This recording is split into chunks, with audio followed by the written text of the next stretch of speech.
Greetings and salutations. The fuckwads are back. Now you might be thinking, Zeke of the Clan Freak, didn't you already do a hot takes video? And to that I say, you silly knave. This is not a hot takes video. This is an unpopular opinion video. Yeah, those are two entirely different things. The dividing line to that may seem different. However, so I mean, the dividing line may seem thin. However, it is quite different. This allows for more This allows for more weird shit to come through. Yeah, I mean, the main thing is last time we were reacting to a Reddit thread. This time we're reacting to a Twitter thread, which means it's probably going to be even more unhinged. Yeah, that's kind of the thing you have to understand about these kind of reaction threads is that when you do it on Reddit, there's usually at least some consensus. There's a level of, people have karma levels to consider. To defend. They have to defend their honor. Yeah. Twitter is an average literacy threshold. Yeah, there's an average literacy threshold that Twitter users sometimes don't entirely meet. Not always, no. Yeah. So, we're just gonna we're gonna have a fun day today because Twitter Fun could be a word for it. I mean, I'm gonna enjoy it. Yeah. No, I mean, no. It'll be a good time, but it'll also inflict massive psychic damage. It will. But it's kind of like a masochism thing. I'm hurting, but in a good way. Right. Like spicy. Yeah, like spicy food or other things we can't mention legally. Yeah. Don't tempt me. Other things we can't mention legally by UK law. Yeah, if you're in the UK, you're just not watching this. If you are watching this, you're a filthy criminal, apparently. Yeah, and that's based. Yeah. Yeah. Please verify exactly which kind of communist you are before clicking on this video. It'd be really funny if we could just put a fucking quiz right at the beginning that dictates whether or not you're allowed to watch this. Yeah. I think you used to be able to do shit like that with fucking annotations, but they took that away because the world lacks whimsy now and nothing is allowed to be fun. God, I miss annotations. Those were fun. There are entire videos on YouTube that got completely ruined because they got rid of annotations. Yeah. Yeah. Okay, so first I'm going to go through because Twitter is Twitter. People responded to this post both in comment form and QRT form. I'm going to go through the comments. I'm going to look through the comments first, and then we're going to hit the QRTs. Let me actually close this window real quick because if people... Okay. I live next to a street, so if motorcycles come by, it's just going to right into the frickin' microphone anyway. Okay, we're good. Okay, alright. Yeah. Also, obviously, I'll probably put this in the title as well, full spoilers for the entire game. This is a very open conversation. So, if you don't got that 100% save file, what the fuck you doing? Yeah, sorry. No holds barred on spoilers here, we're just going for it. Because everybody in this thread fucking did. Exactly. So, get on our levels, scrub lords. Alright, starting off. And I'm not going to name any of these people, by the way. Do not find them and break their kneecaps. Yes, please don't harass anybody on our opinions, no matter how stupid they're on account of us. No matter how stupid their opinions is. Yeah, this is all in good fun. We're going to deeply insinuate that various people are very stupid for the things they believe. Yeah, but not in a hateful way though. It's just a discussion. Yeah, it's right. So definitely do not hunt these people down and break their kneecaps, and definitely don't edit this video to make it sound like I told you to go hunt them down and break their kneecaps. Yes, please do not pull an I think Coolsville sucks situation on us. We don't need that. Yeah, no, Coolsville's great. Coolsville's great. Love Coolsville. I think Coolsville's great. Yeah. Great local, support your local shit. Yeah. Anyway, let's get into the meat of the video. The unpopular opinions. I'm going to be picking whatever I think is interesting to talk about and whatever doesn't have too much overlap with the last video we did. Okay. Because despite appearances, they are kind of similar concepts. Anyway. This guy says, Takumi has a bunch of valid reasons to kill Eito, and I hate how the game shames and even gaslights him and the player into believing anytime Takumi kills Eito is some horrible mistake or corruption of his character. So, okay, we're starting off with a fascinating one, because in some respects I do agree. I think the game doesn't do enough early on to, like... In some ways, I don't think the game does enough early on to, make you sympathetic towards Eito and his own issues, to make it so that there is a clear,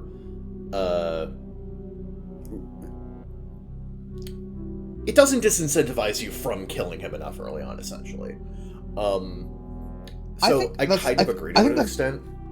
I think that's kind of like the wrong way to look at it, though, because like you're supposed to be deeply incentivized to kill Eito. That's like the whole point of the twist, right? True. But I think the part I disagree with is this idea that it's supposed to like say anything about the player or about. People have this like insinuation that like killing Eito results in a punishment just because some of the darker routes result from that. Yeah. And I don't really agree. I get why people think that. I think it's mostly Killing Game's fault, because Killing Game, yeah, so strongly makes like an arc out of it for Takumi, which is good, admittedly, but I think people like ascribe more like value judgment and I mean, they ascribe more value judgment out of that than it really is. Like, it's more like a consternation that Takumi himself is dealing with and how it relates to the situation he finds himself in Killing Game, more than like. I don't think the game is necessarily punishing you, right? Yeah, for killing Eito, right? Yeah, and like, it does want to examine that choice, right? And what, like, you know, because it does tie into Eito's greater character, particularly later on in routes where you spare him. You know, it ties into what you learn about him and the themes the game wants to unravel regarding, you know, people who are different and how they are not accommodated, and you know how those like, things interact with each other. And like, it's not like the game, and it's not like Takumi is like bereft of suffering if he spares Eito. Fucking second scenario ends with everyone dead. So no, there's plenty of suffering on the spare Eito side. Yeah, right. Like it's not like you get some miraculously better ending necessarily by sparing Eito, because there's good endings on the kill. I mean, most of them are in comedy route, admittedly, but like, you know, this ending like 100, you know, like fucking, you know, like there's good stuff on the kill Eito side, and there's a lot of bad stuff on the spare Eito side. So like, I don't like this narrative people have constructed. That is true, yeah. That like the game is necessarily punishing you for killing Eito. I don't really subscribe to that, just because darker things, because what I think what it really is that like it's a tone setter, right? Mm-hmm. Like of course the fucking zombie outbreak starts with you killing Eito, right? Like because killing Eito, regardless of how you feel about him, sets a tone. Yeah. Right. It also allows the story to be more disconnected from, you know, the shit in second scenario by like just by sheer ontology, right? So like that's where that stuff has to go. Yeah. You know. So like I agree in the abstract that Takumi has valid reasons to kill Eito. Yeah. And I disagree with this idea that the game shames or gaslights the player into believing it's some horrible mistake or corruption of his character. No, I agree. It may or may not be a mistake. That kind of depends on decisions you make after that point. No, I agree with that, but like I'm saying, like in terms of like how the actual decision. I'm arguing with this guy, by the way. Like we can have our conversation. I'm just talking about him. Yeah. No, I know. I'm also talking about. No, I'm also talking about this guy and like how he like frames the decision thing. Because it's like I'm looking at it from like the perspective of like the incentive to kill versus not kill. Because like it doesn't really. I feel like the game could have done ever so slightly a better job of giving you an incentive, a level of doubt to not kill Eito. At the very least from the outset, because the problem is you're coming fresh off of Route Zero Eito, who you have utterly no reason to spare him. Right. So I feel like they're like, if they wanted to, I feel like that's what the game does bring that up though, like immediately before you do it, where Eito is like, I haven't actually done. Eito and Takumi internally are like, he hasn't actually done anything yet. That is true. That is true. Like you're going Minority Report on his ass. Yeah. You know, like that's the argument the game is making. Right. Right. But the problem is, like, I don't know. It just. I mean, I the guess. other thing is like I said, you're supposed, like, it's supposed to be tempting to kill him. Like, that's true. kind of, you know. Yeah. Like, I don't think it's supposed to be presented as a balanced choice necessarily. Now, we could get into, you know, why killing him, a new player killing him right off the bat is maybe not the best for their experience. Yeah. But that's kind of a honestly, separate problem from whether they're incentivized to kill him or not. Yeah, that's probably the mindset I'm coming from, because like, you know, I went to the game with you basically, you know, telling me what to do. So yeah. Yeah, no, I agree. In a playthrough sense, in a playthrough sort of sense, killing Eito right away is a bad thing because it sends the player down this spiral of the Gi arc and all this like stuff that they're not quite prepared. It's a better experience if you go down at least some of the second scenario stuff first. Yeah, I understand that, but like that's a separate argument from like how tempting or not tempting it is to kill Eito. That's more of a structural issue. Yeah. So. Yeah, I mainly disagree with this idea the game shames or gaslights you into thinking you or Takumi are necessarily wrong or terrible for killing Eito. Yeah, it's a thing you do that has natural consequences, and a lot of those consequences suck. But like a lot of the consequences for sparing him also suck. So like you know, that's the game, right? Yeah. I think for the most part the game doesn't really, it does trick you sometimes, and I think it does. There are some choices that are hard to argue it doesn't punish you for, but like it's more like in a surprise you sense, or in a it just makes sense for the character sense. Like living idle is a very terrible trick on the player, but like it makes in-universe sense, right? Like, so like the stuff like that, and then like there's times it punishes you in like a jokey way. Like not letting Shion join the team, leading the serial battles. That's kind of like a meta joke, you know. But like, it's not like a value judgment. The game doesn't value judge you much. So, anyway, probably move on. We've been on this one for a while. Unless you have anything else to say on that one. No, I'm good. All right. Slasher route is this guy says, Slasher route is like a top 3 routes. It deserves much more credit for actually having branching paths with multiple meaningful endings, unlike other routes like Killing Game Slop, which is just one true ending and 8 instant game overs. It's 7 instant game overs, but whatever. In a game all about choices. We have said this, I don't think Slasher is a top 3 route, but I have said this before, that Slasher does deserve a lot of credit for like having like meaningful branches and distinct endings. It's one of the few routes that I think actually uses the branching nature of the game really well. Yes. The main issue we've said this before, the main issue we have with Slasher is that you definitely need to do one branch before the other, because one kind of like spoils the other. Yeah, that is true. That is true. Outside of the fact that you really need to do zombie before killer, in terms of the actual like branching leading to different like outcomes and like distinct sort of like the branching itself being important, like Slasher definitely makes use of the mechanic very well. Yeah, no, like it's one of the routes that I think does a really good job of utilizing the branching structure to its benefit. And also I just think it's a really good like horror homage. In like a wide variety of ways. And honestly, it's one of those things where it's like, if you don't like horror movie tropes and cliches, then like you're not gonna like this. That's one of it, like, you know, there's only so much you can do there, but like it plays into them so well, and it does such a good job of like showing what the characters would. There is a little bit of, you know, written in dumbness for certain characters, like, you know, Gotcha and whatever, but it does a pretty good job of like showcasing what these characters would be like in a literal horror movie scenario.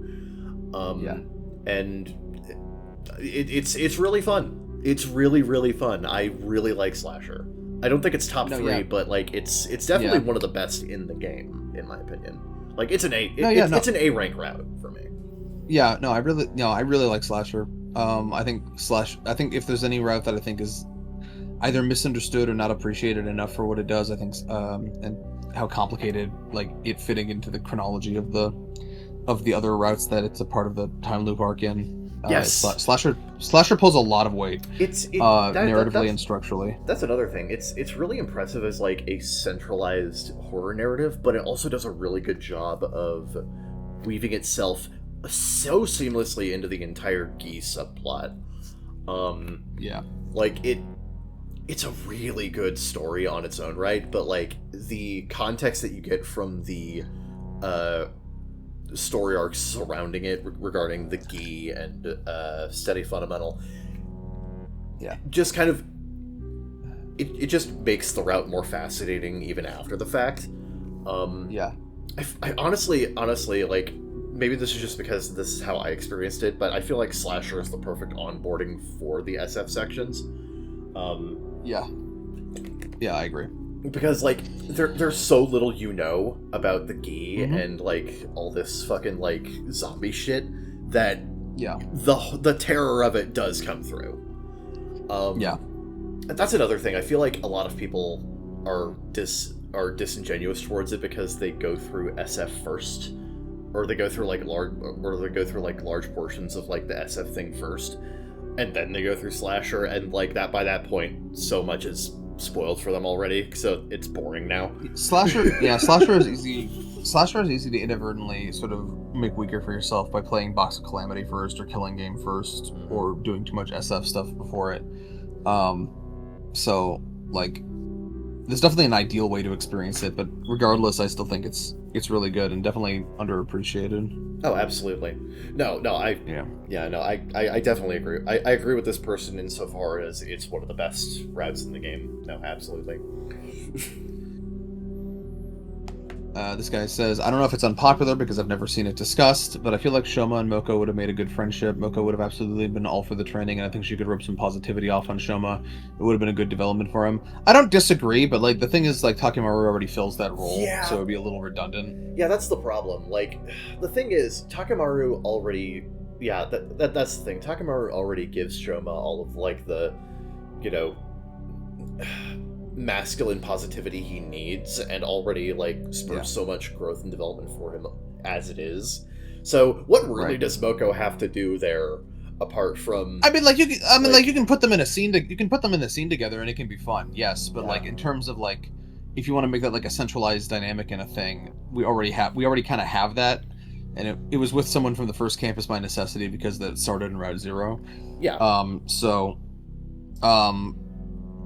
Honestly, like, I'd be more inclined to dig deeper into the Takemaru Shoma thing than I would to add Moko into that mix. And again, you could do that, and it could be fun. I'm just saying that, like, in terms of that, like, dynamic in that role you're already discussing, like, it's already kind of... It already exists in the game, right? So...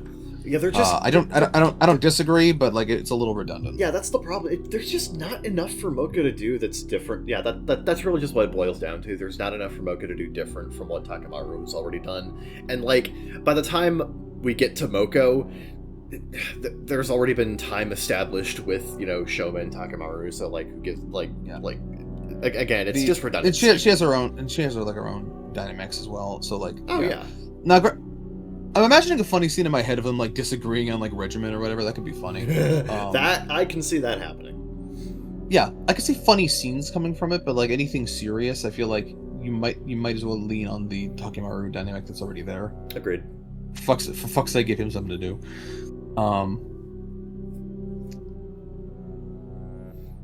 Let's see. This guy says Uchikoshi should have stuck to flowchart planning instead of contributing to routes. He does not have a good voice for the SDU. I disagree. People say this, and I get what they mean, but like, I don't really disagree. I don't think he was that bad at writing the SDU. Like, I certainly think there were.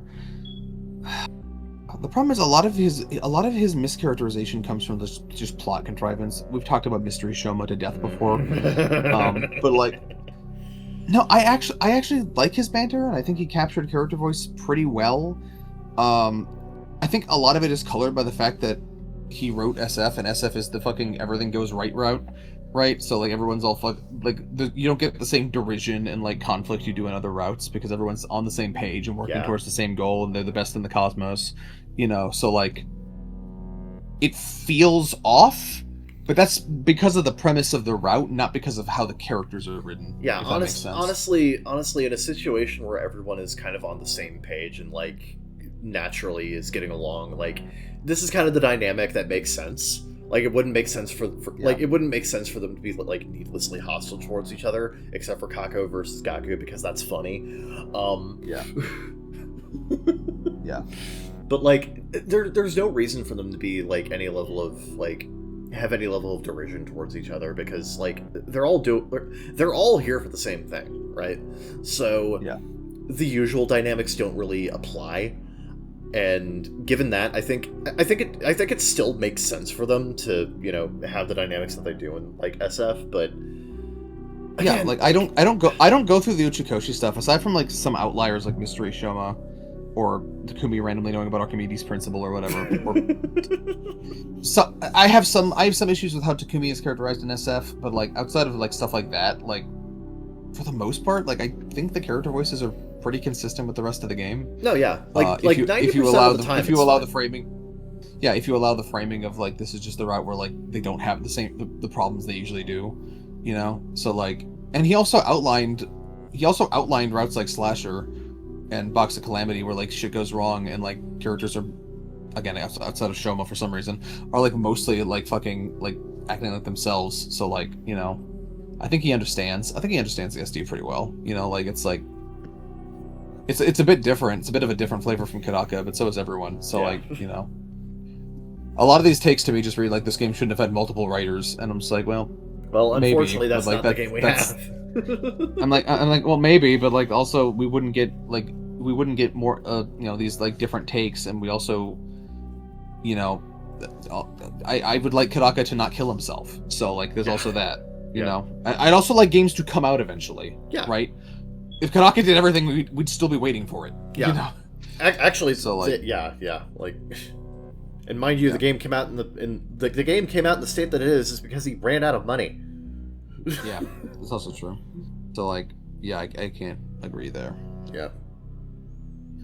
Hold on.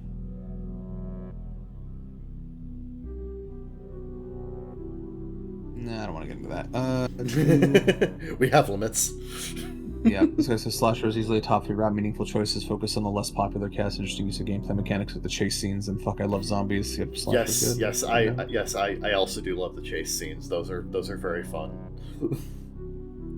Honestly, I wish the game did more with the overworld stuff in terms of gameplay. That is one thing that I think Slasher actually does pretty okay. Yeah, let's see. No.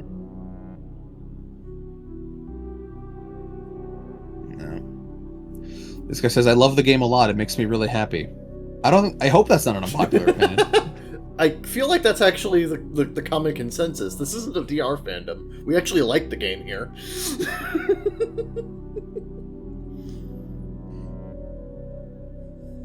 This guy says, I dislike Shoma's self-deprecating so much. He's the only character I feel neutral about. It's definitely a gag that can run thin for people. I won't lie and say that I wasn't tired of it after a point. Like, at a point, there is just a point where you have to go, okay, Shoma, get back in your corner.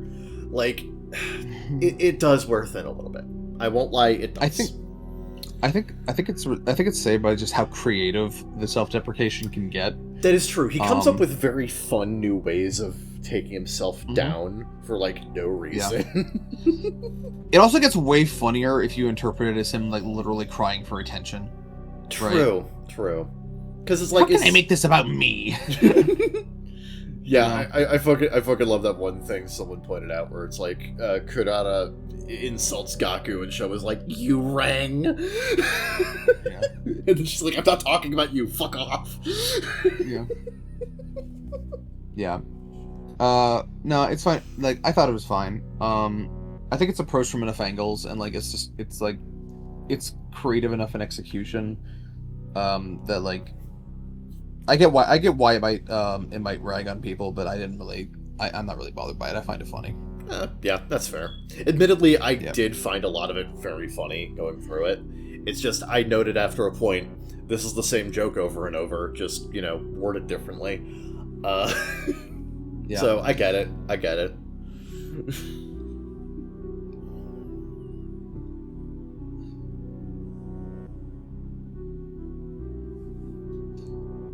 I think people genuinely can't handle a protagonist like Takumi because they fundamentally misunderstand his character a lot of the time, and he becomes a victim of demonization within the fandom. Yeah, the trend of demonizing Takumi is really interesting to me. Yeah, again, we've talked about this before. I think a lot of it comes, at least partially, from people having this misunderstanding of I am Takumi, therefore I am doing these actions, rather than I am making. Why is this stupid chud not doing what I want him to? Yeah, it's like it's more so I am guiding a character to make decisions and seeing what happens when he makes those decisions. Like, it's one of those things where I feel like a lot of people have too much visual novel brain. A little bit.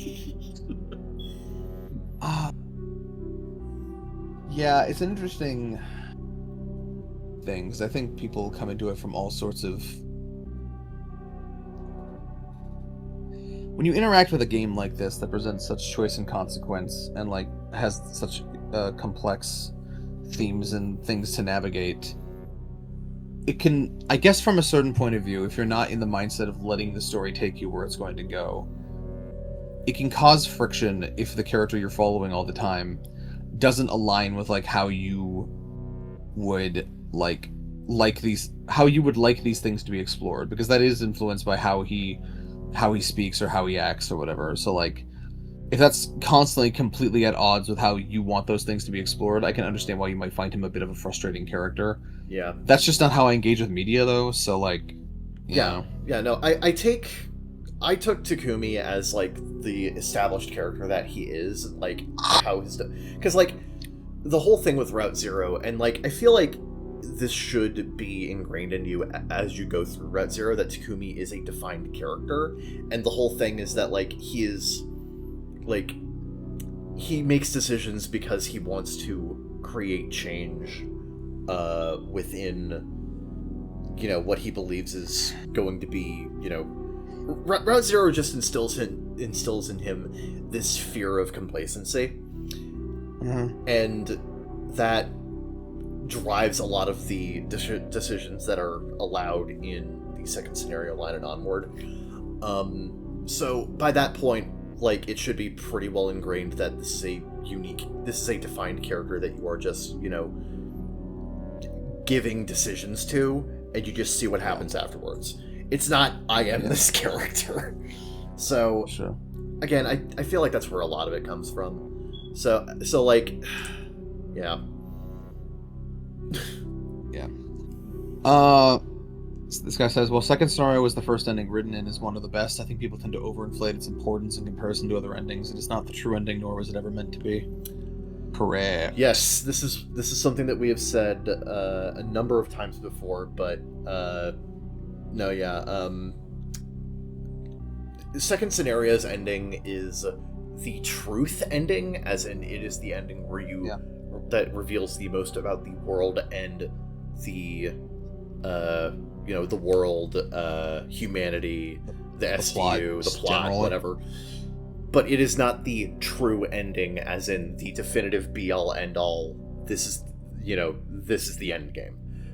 Yeah, people have an annoying habit of like acting like it's like, I'm not gonna say it's not special, but like that it's like more important, or like it's like they consider it to be omni-important. Like, that's right. I put omni in front of that shit. Yeah. I think that's just not how it was like intended to be viewed, and I think viewing it that way harms your experience with the rest of the game.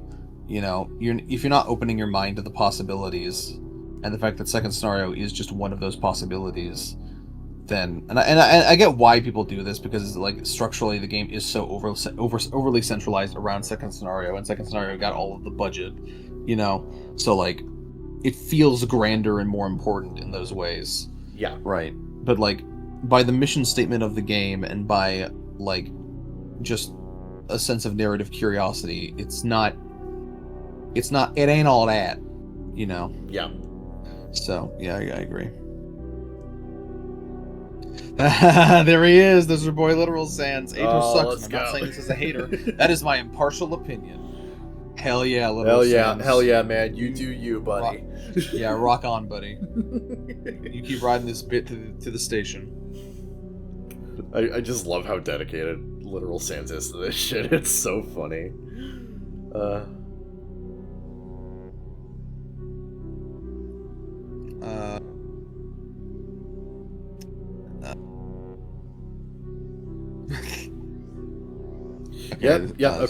Okay, yeah, no. What? No, I knew I should have closed that window. Someone's using a weed whacker. Oh, yeah. I can't hear it, so. It's gonna come through on the recording, but thankfully noise reduction exists. I see. Yeah, hang on. Thankfully. Quiet.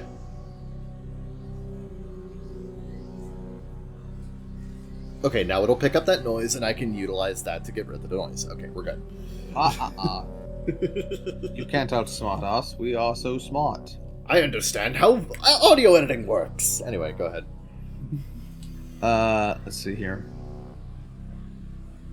This guy says, I could do without the misandrous stereotypes and anti-male sentiments. We don't need Kurata calling Takumi a perv and threatening to castrate him for saying hi to Nozomi. Have you considered that that's funny? Yeah. I get why you wouldn't find it funny, but it's also like so blink and you'll miss it, right? Like it's not like a serious character trait in the way like it might have been like with like Tenko or whatever. Like with Kurata, it's literally a gag. Like it's literally just that her masked personality is that abrasive, right? Like it's not like, because it's like not real, it doesn't have like the venom behind it, and so I'm just like, yeah, it's jokes, right? Yeah. So really, your opinion is I don't find these jokes funny, and that's fine. Yeah, like you're allowed to not find these jokes funny, but like there is a reason why they're not put in there because like the writer believes this shit. Like it's put in here because like it's part of Kurata's character, and it's her like projecting a mask of confidence over her insecurities. Yeah. And also projecting just how much she wants to eat sushi off of Nozomi's feverish body. That is maybe one of my favorite character quirks in this entire game. Is that Kurata is actually a massive fucking like gay horn dog, and towards Nozomi, and she is constantly projecting. This also implies she enjoys lukewarm sushi, so... Yeah, what the fuck? Okay. Well, apparently it enhances the umami. Right. Whatever you gotta tell yourself. According to her. Whatever you gotta tell yourself. I love Kurata. Yeah. This guy says, in my opinion, I really don't like Route Zero. I know it's loved by many. I can't find myself to like it. Almost every character is annoying and barely gets any development. I know it's setting them up for other routes, but what they do with Ima's character is unforgivable to me. He's like at his most likable in the latter half. What the hell are you talking about? What are you talking about? God, people really fucking hate whenever games make them uncomfortable, don't they? I think Route Zero does a fantastic job of like fucking like... It's the route that focuses most on like the group dynamic and like the tensions that come with working together for a common goal, and like, you know, coming out on the other side of that. Like, it's fantastic. Like it does the usual Kadaka thing of like presenting a character that is unlikable on their face and then making you love them over time, right? Yeah. And it does that first so that the game can keep doing that over and over again, right? So like, you know, it's like, no, Route Zero is fantastic. Like, shove off, actually. Yeah, no, like I completely disagree with this take. No, I honestly think a lot of the cast is quite likable in Route Zero. It's just No, I just disagree, man. Sorry. Yeah. And also, Ima's great. No, like, that's frankly, it's sad to say probably one of his best showings, you know. Oh yeah. Yeah. So it says, "Oh boy, I'm gonna get some hate for this. I like Box of Blessings route more than Multiple Latos route. I think you're an insane person. You are fucking crazy. What? Please put that essay on my desk by Monday. I want to know what the hell. I need to understand. Please. What? I'm sorry. This is baffling. What? Better than multiple. What? Yeah. In what way? How and why? Yeah. Please. You cannot just drop this in. You can't just say this and like leave. No. Please elaborate. Why is Box of Blessings better? Because I want you to understand. Multiple Atos, right? I heard that right? Yeah. That's like an S tier route for me. Yeah. Please. Box of Blessings is in the garbage. I have thrown it into the disposal and I have flipped the switch. Yeah. Yep. Is this bait? Is this bait? It feels like bait. I feel baited right now. I feel like a fish on a hook. I've been masterfully baited. This guy says, "I'm sick of seeing Veshness in every route. She was hyped up to be a major threat, but after being in every route, I got bored of her continuous ego. She shows up, does what she wants, and just leaves unscathed after talking shit for 30 minutes up to the STU every single time. Sometimes they do interesting things with her. Sometimes though, she does kind of come across as Veshness the action figure. Yeah, no, we said this so many times when we were going through. There are so many routes where Veshness just says, like, generic villain lines. Yeah. She has fucking catchphrases. Say it with me, everyone. With your power, with and your the power of of the second coming. Like, fucking, some routes she does kind of get degraded into just an action figure that shows up to, like, fucking spout catchphrases at you. But, like, it's not enough to bother me, and, like, that's kind of a constraint of just, like, having to make so many routes based off of with second scenario assets, and, like, not having the time or budget to, like, really get further away from that. So, like, it's just a natural consequence of that. Yeah. I get the argument, and I think depending on the order in which you do routes, it could definitely be a very, like, a recurring problem. But, like, I feel like generally the game is fine enough about it. Yeah. Box of Blessings is nowhere near close to being the worst route. That's Conspiracy. Conspiracy is 45 minutes long. I don't understand. Like, it's so different. Conspiracy takes less than an hour. Okay. I need people to understand this. Conspiracy takes less than an hour to go through. At the very least, the characters are in character in it. It does actually have some decent stuff for Kurata conceptually. Yeah. Box of Blessings is like 6 hours. Repetitive as fuck. Mm-hmm. Everyone is out of character. The writing is garbage. And it just wastes your time. Especially if you played this before the patch. Yeah. Fucking, like, for me, it's like, yeah, they're both bad, but, like, it's very different kinds of bad. Conspiracy is like getting punched in the face. Box of Blessings is like getting waterboarded all afternoon. Yeah, like they're just different things. No, yeah, it's the difference between stubbing your toe and getting your balls fed through a meat grinder. One is far more agonizing than the other. This person says, KG route would have been better if it wasn't a Tsubasa romance. They were so corny. I'm sorry, they were way better in romance route. You thought romance was less corny? I'm sorry, in what way are they better in romance? I'm struggling to understand this because literally all they do in romance is sit next to each other and Takumi makes a clock. Like, that's all that happens. He makes the shit out of that clock, though. He makes the shit out of that clock, but, like, that's all... It was really hot how he made that... It was really hot how he finally put that clock together. That's all they do in romance route, really. Like, My thing is, the only criticism they have here of KG Tsubasa is that it's corny, and I'm like, in romance route isn't? Yeah. Like, I don't understand this mentality. Romance route... If you think the romantic development in Killing Game was corny, like, I can't argue with that. But if you think the Tsubasa romance portion is not corny in comparison to that, that doesn't really compute to me. Like, I think they're like on the, like, romance, like, by its setup is like slightly corny or fanficky. Yeah, right? like fucking the whole point. Takumi and like the other girls literally dream about fucking macking face with each other. Like that's literally where it starts. And then that becomes the whole plot. And then like suddenly become the Bachelor. So yeah, like you are in a bowl of cornflakes, my guy. Like fucking, like that's what, like that's like, and I'm that's not like a criticism, by the way. That's like the point. But like, I don't understand how KG's romance is like cornier than that. Like that's Max Corn. Like that's a U.S. farm subsidy right there. Like come on.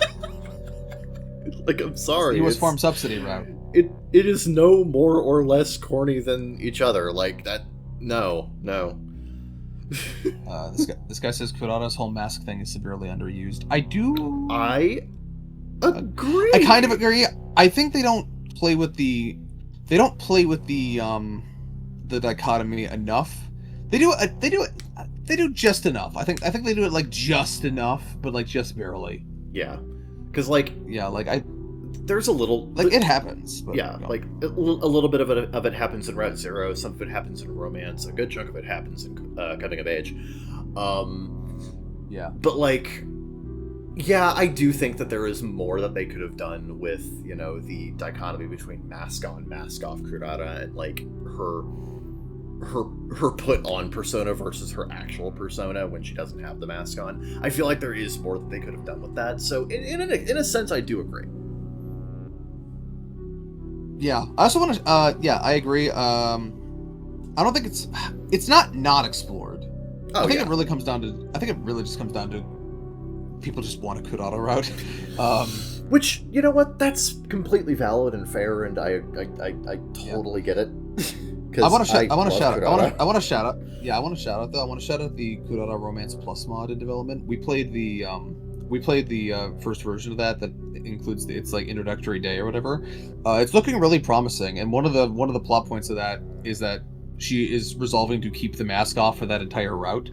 So yes. If you want something like that, I'd recommend looking into the Kurata Romance Plus route. I don't know when it's going to be updated again, but I'm looking forward to it. Yes, please check that out. The first day of that was actually quite solid, and I'm definitely going to be keeping an eye on that mod. He means I'm going to be keeping an eye on it. I'm going to DM him when it's ready. Exactly.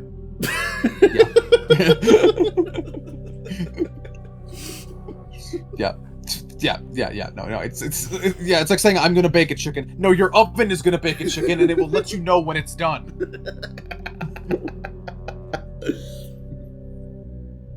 Anyway,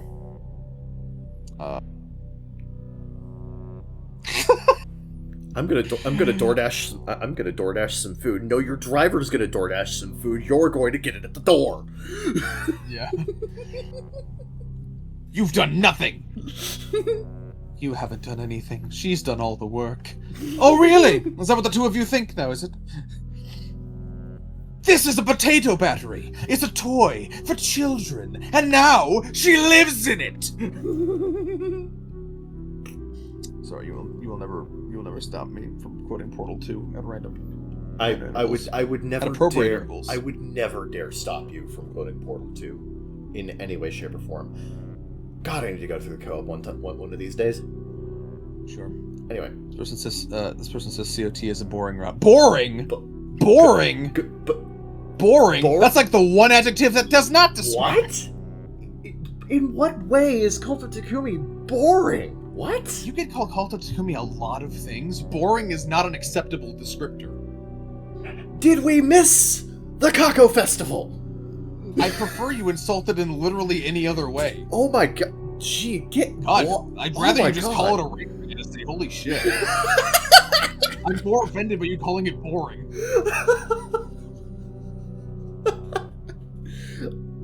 I do not understand. What was it not spicy enough for you? What? Jesus Christ, are you one of those people who eats like the freaking bulldog ramen and is just like, this isn't enough. It's not spicy enough as you're being wheeled into the ambulance. Like, I don't get it. Please, I know it's Twitter and you only have so many characters, but please elaborate on these points. You can't just say these things. Right, yeah. Fucking shit. This guy says, I think this game is bad. I think you're bad! I think you're bad. Yeah. Okay. To the grinder with you! Let's see here. Moko is the most boring and uninteresting character. She's only good in romances COA. I mean, those are the 2 points where the game gives a shit about her. Yeah, I'll give you that much. I mean...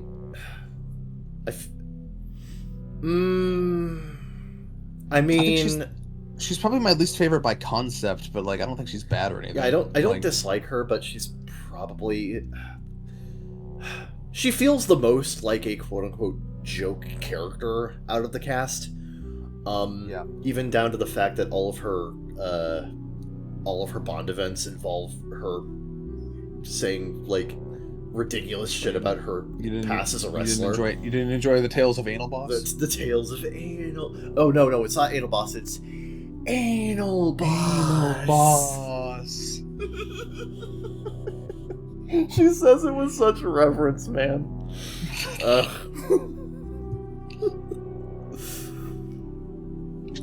Whoever did that did not get paid enough. I do like Mocha's actress. Mocha's actress is fun. Yeah. This guy says the entire cast is awesome, and I don't hate any of them. You know what? That's the kind of positivity we like to see here. Yeah, good on you, man. Yeah, Special Defense Unit, best in the cosmos. Best in the cosmos.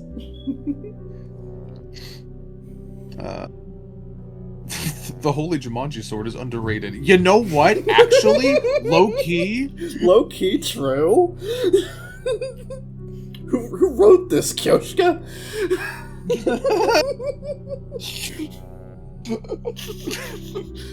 I think the Holy Jumanji Sword is quite underrated as a member of the SDU. She's whispering in my ear. What was that? What was that, Holy Jumanji Sword? Yes, please. She would like to type a tweet. I promise to be careful. I can just imagine just holding a sword over a keyboard going like,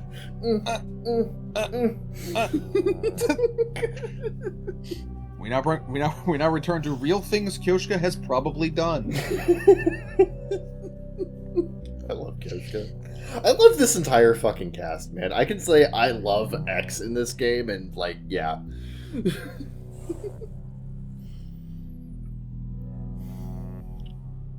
Alright. I think wait, hold on. Scroll. Just out of curiosity, I'm going to check the stuff marked as probable spam. Okay. Oh, these are only in the replies, right? Yeah. Okay, we haven't even gotten to the quotes. Oh god, we haven't gotten to the quote retweets yet. Fuck. Yeah, that's where you know people are... Oh, that's where the real shit is. Yeah, that's where people are speaking to their own audience. It's like, behold this stupid bullshit I have found! My adoring legion of fans! Allow me to spew forth my garbage takes for your approval. Let me speak truth. The truth in question. Speak your shit, queen! Let your nuts hang! The truest shit I ever heard! Thank you, yes sir, boss, yep. They fucking monologue to their personal legion of fucking Smithers. Oh, that's great, sir. That's the best take, actually. That's the most enlightened opinion anyone has ever had. Anyway. You know, it's the bank's house now. I'm gonna help you move out of the bank's house. Yeah. Okay. Someone says, Kakoji and or Takumi should have been the SF Road final boss. Let us finally have a chance against the Gi. Yeah, Kakoji goes out really anticlimactically. Dude, I love Kakoji as a concept, and there's some really cool shit done with her, but, like, by the time you get to the end of, was it Mystery?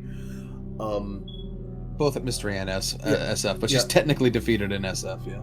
Yeah, by the time you get there, like, so little is done with her in the end game that it's honestly rather disappointing. You don't even get, like, an actual fight against her or anything like that, and, like, again, I've said it before, one of the biggest missed opportunities in this game is Kakoji revealing herself and then Ima just fainting. Yeah. Just there was so much that you could have done with Ima responding to the idea that like something has taken over Kako's body and has done all these unspeakable things. Yeah, the And fact that it all is the thrown away Kakoji for stuff a happens. joke. The fact that all of the Kakoji stuff happens away from both Ima or Kako is insane to me. Insane. It's so crazy. Like there's Yeah. so much like juicy material there that's just not used.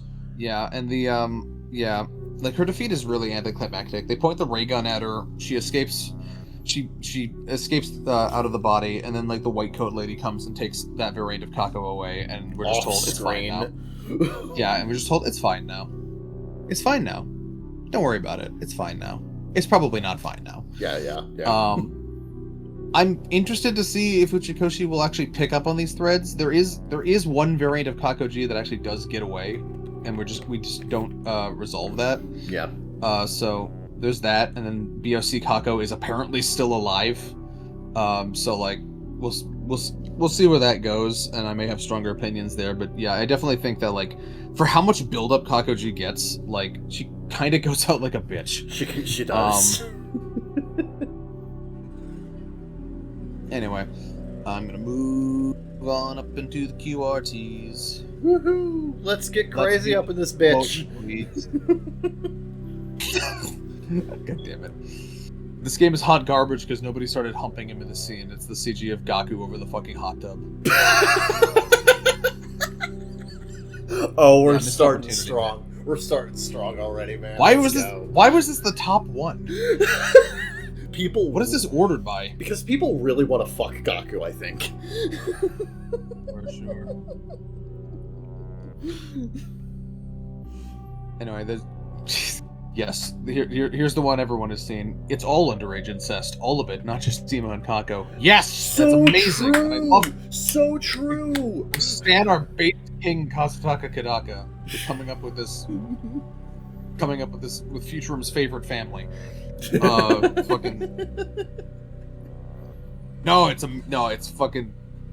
riveting. I love it. So good. It's amazing. First of all, it's funny. Second of all, it's hot. And third of all, it's the great filter. Yes. And that's great. Yeah. Like the fact that everyone either has to embrace it or just ignore it to even have a fandom is magnanimous. I love how many rank lowering shots this game fires. It's great. Yes. I hope they fire even more. Oh, please, just fill a fucking machine gun full of rent firing shots. Just go for it.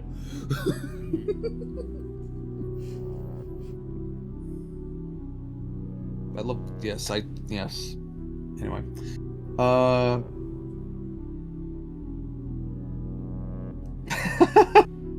August says Doremi is normal. Correct, actually. Yes, she's weirdly one of the most normal members of the SDU when you really get down to like her like. Sometimes. Please play Rutstom.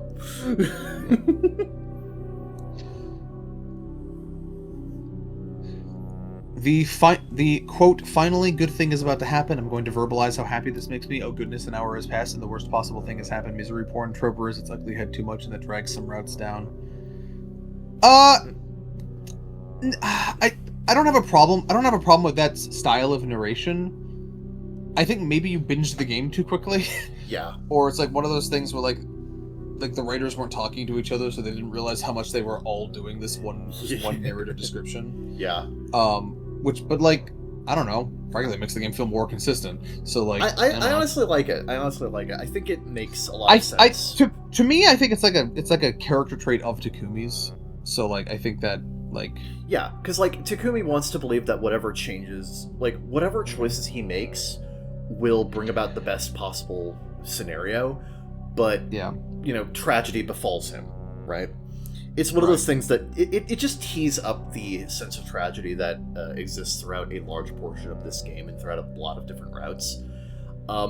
So like I don't have an issue with it in that respect. It just feels like a part of Takumi that I feel like that's how he would narrate these events. This is how he would narrate these events in his head. Right? Yeah, that's just what he does. On a broader note, the game kind of gets like saddled with these like misery porn accusations sometimes, and I'm just like, I think that's just more of a. I don't agree. I think that's more of a consequence of the structure of the game and the fact that most endings are bad endings before you get to like the actual like final ending or endings of a given route. Because that's just kind of how like adventure games work. Like if you play Dragon's Lair, like yeah, most end states are game over. Like yeah, that's how that's how that works, right? You know, if you read a choose your own adventure book, like almost all of them are like bad endings before you get to like the one or two final ones. Like that's just how that's a structural thing, right? Like it only feels like misery porn because you're taking it in aggregate rather than seeing it for like the possibilities that they are. Yeah. And like when it comes to like narrative structure, it's way easier to write a quick bad ending. So like that's how you make a game with 100 endings, is that you make like 70 of them like some flavor of bad ending. Yeah. To me, it's more about how interesting the execution of that was. You know, and there's good and bad examples. Yeah, you know, it just feels like this is just such a disengaging way of like thought terminating even. Yeah, it's just such a thought terminating way of engaging with this game, because it's like, yeah, no, like no shit, like a lot of these are going to not go well, because like if most of the endings didn't have some level of like negativity or tragedy to them, then the game would honestly be way more stale. Yes, because good endings also require more like wrap up, and they require more like resolution. They also, and so that would just get exhausting. And it would also, frankly. And also they work better when you have heavier contrast. So it feels better when you get to the good endings, because you've gone through all of these like oops, wrong lever kind of things. Like, yeah, there's a bad way to do it, conspiracy, but like, yeah. But there's also like really good ways to do it. Like I will keep shouting this from the rooftops that like Multiple Atos is just 4 bad endings in a trench coat, but they're all really distinct and interesting. So interesting. Every single one is so unique. Yeah. So like yeah, you could sit here and call Multiple Atos misery porn just because there's no light at the end of that. There's no like true light at the end of that tunnel or whatever. Also, it's interesting. The phrase misery porn implies that this exists to make you feel bad and nothing else, which is so disingenuous. Like, no, like you're supposed to interpret. You're supposed to take it in, not just with your heart, but with your mind, and expand your understanding. Make you think about things. Yeah, no, the drama and tragedy helps to further a lot of the themes, ideas, and character arcs inherent in the 100 line. So I'm really starting to hate the phrase. I'm really starting to hate the phrase X porn, referring to literally anything that's like not porn. Right. Because people do not know how to express ideas without hyperbole, and it's getting on my nerves. Hey, look, it's 8-Ball's take. The fan base is pretty chill for the most part, but I think it's a little embarrassing how so many people on Twitter exaggerate how problematic 100 line is. It just makes the game seem a lot shallower than it is. True. Like, I'm of two minds about that, because on the one hand, if you want it to remain chill, you have to gatekeep to an extent. Yeah. And part of that is playing up how quote unquote problematic the game is. It's rent lowering, it's gatekeeping. Like that's how you keep a fan base chill. But on the other hand, yeah, people do kind of fucking exaggerate a lot, right? Yeah. But like I would rather they exaggerate the problematic elements of this game rather than let people in who would inherently make discourse worse. Right. Yeah. Like I would rather people call it the rapist line Last Incest Academy, and like have it, which was an actual tweet I found. By the way. Lovingly, they were saying this lovingly. Oh no, I know. I love it. And I'm like, I'd rather people call it that and have a cool fan base than not call it that and have a fucking insufferable fan base. Yeah. So like I will take what we got. What we got, like. We easily, and like it's also like in good fun, and that's part of what makes it chill is that we can like fucking talk about this rape incest game and like make it fun, right? So like the exaggeration is part of the joke. We so easily could have turned this into another Danganronpa fandom, and I'm so glad that we are going out of our way to avoid it. Yeah, yeah. So like, I get the slight, I get the slight. You know, I get the reaction to like tweets that are like fucking like SpongeBob roller coaster gifs of like how dark and fucked up it is or whatever, and it's like, yeah, I get the slight annoyance, but like also like it keeps the rent low, and that's good. So like, and also it's just fun, honestly. Yeah, no, you know, it's really fun making just jokes about, like, you know, the fucking people on Twitter are coping and yeah, I love talking about this game and being like, man, there are people out there that are coping and seething about this, and like that's therapeutic, frankly. Yeah, you know, so like, yeah, I don't mind. This person says, I ate goldfish crackers today. Okay, neat. Cool. It's nice. That's the snack that smiles back right there. This thread has been really good for helping me weed out people I don't want to talk with. Yeah. Not unconvinced that wasn't the secret point. Yes. Ah, yes, a free block list. Don't mind if I do.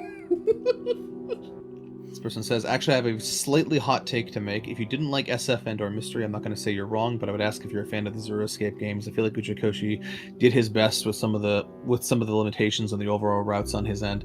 Okay, so as someone who has played Uchikoshi's games, I will chime in and say, like, I think his work in 100 Line is fine, but not his best.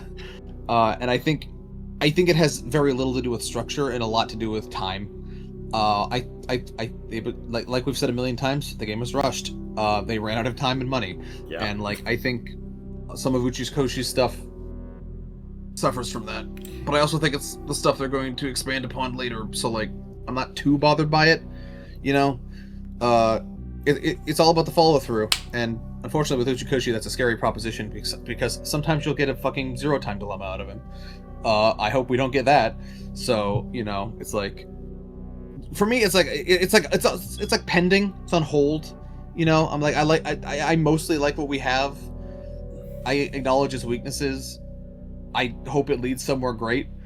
I hope it's not a fucking zero time dilemma. Please don't. Please don't. I don't. I will disagree. I will disagree with the notion that if someone dislikes Mystery SF, that they're like, it's because they're not a Zero Escape fan or whatever. It's like, I don't think that's fair. I don't think it's fair. Especially since he's doing a lot of the same stuff anyway. You know, it's like, you know, it's kind of like the only people who don't like Krabby Patties haven't tried them yet kind of argument. And it's like, as funny as it is to say, and as true as it is in Squidward's case, that's not how most things work, right? Yeah. I'm sorry, but this shows exactly when we recorded this. Mr. Sausage just uploaded a packed school lunch sausage video, and the thumbnail has him putting a red velvet Hostess cupcake, a ham and cheese sandwich, slices of a mandarin orange, and Bluey Go-Gurt in the tube into his grinder. Why am I not surprised that Bluey Go-Gurt is a thing? Yeah. God, that's gonna be wild to watch later. Anyway, go ahead. Yep. The Dharmiya Facts and Truths account weighed in, because of course they did, saying, Kurata's curry made my stomach hurt one time. I can believe that. I can believe that. You eat nothing but sweets. I can believe that. Made my stomach hurt. Why can I see Darby actually saying that as like a joke? This guy says, I like every route in the game. Wow. Every route? I wish I could be you. I wish I could be you, man. I admire your positivity. This guy's just here. This guy's just... Waiter, more 100 line, please. He's just here for the vibes, and you know what? That's fair. Gotta respect that. This guy says, game was kind of kneecapped by the 100 ending requirement. I think it was kneecapped by them running out of money. Yeah. Like, the idea is not bad. It's A lot just of people they ran out of time. Yeah, a lot of people seem to think that a lot of the limitations are down to the format and not the fact that they didn't have enough fucking time and money to give everything the same level of polish. So, I just see a lot of people, like, dunking on the premise, and it's just like, have some whimsy in your heart. Yeah, come on, please. man. Yeah, like, this is such a cool concept for a game, and honestly, given everything, I think it turned out pretty fucking well. Yes, like, yeah, it's underbaked and rushed in places, and it's pretty obvious in some spots, but, like, most of the game is pretty good. Yeah, most of that it's better than you'd. It's better than you'd think it would be for the circumstances. Yeah, like, most of that isn't even a limitation of the format. It's a limitation of time constraints. So, yeah, like, I'm sorry. It's really easy. It's really easy to, like, look at the game in aggregate and go,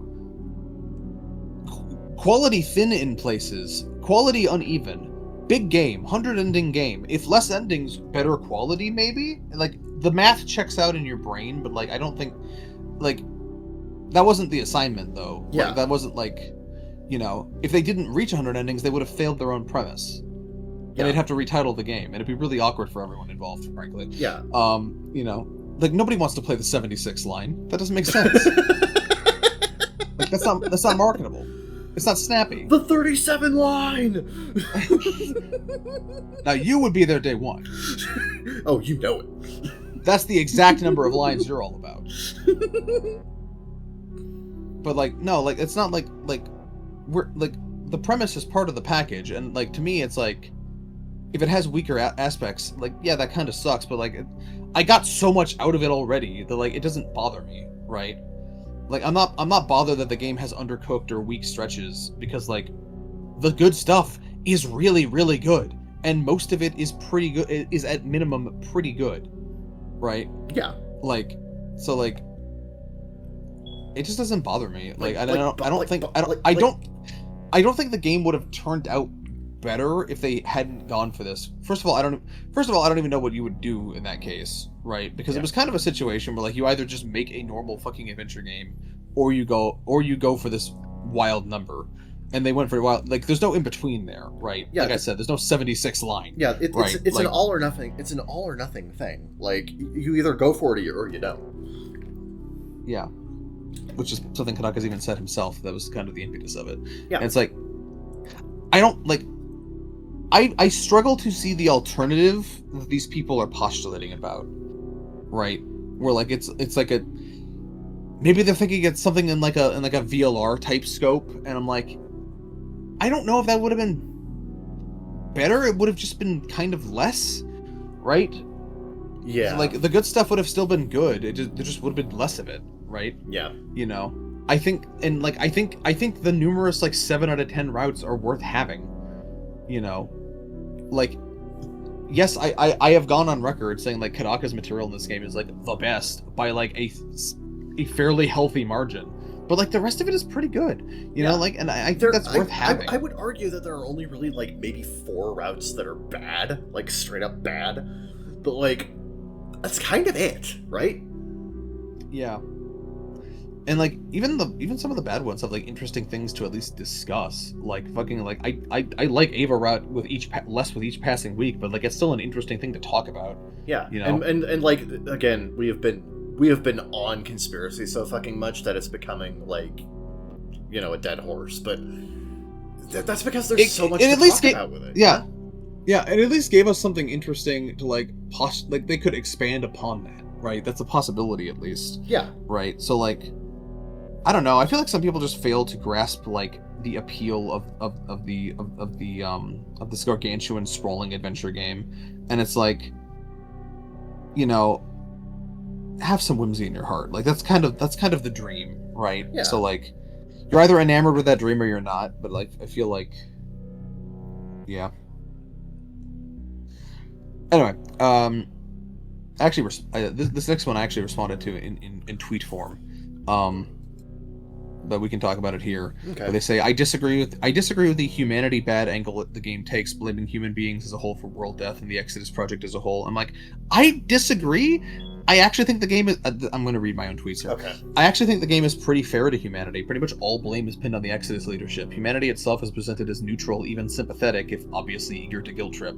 The fandom has a humanity bad problem, but the game itself is pretty even-handed. The only thing that colors it is that we experience it from the SDU's perspective, and they obviously feel used and conflicted about it, but humanity is still presented sympathetically. Yeah, no, like, the game is pretty clear that, like, humanity is not to blame for the actions of, like, the Exodus project, and, like, it's one of those situations where they're in a... It's a situation where you're damned if you do, and you're damned if you don't, where it's, like, either you do nothing and humanity, you know, dies, and, like, no one wants to just, like...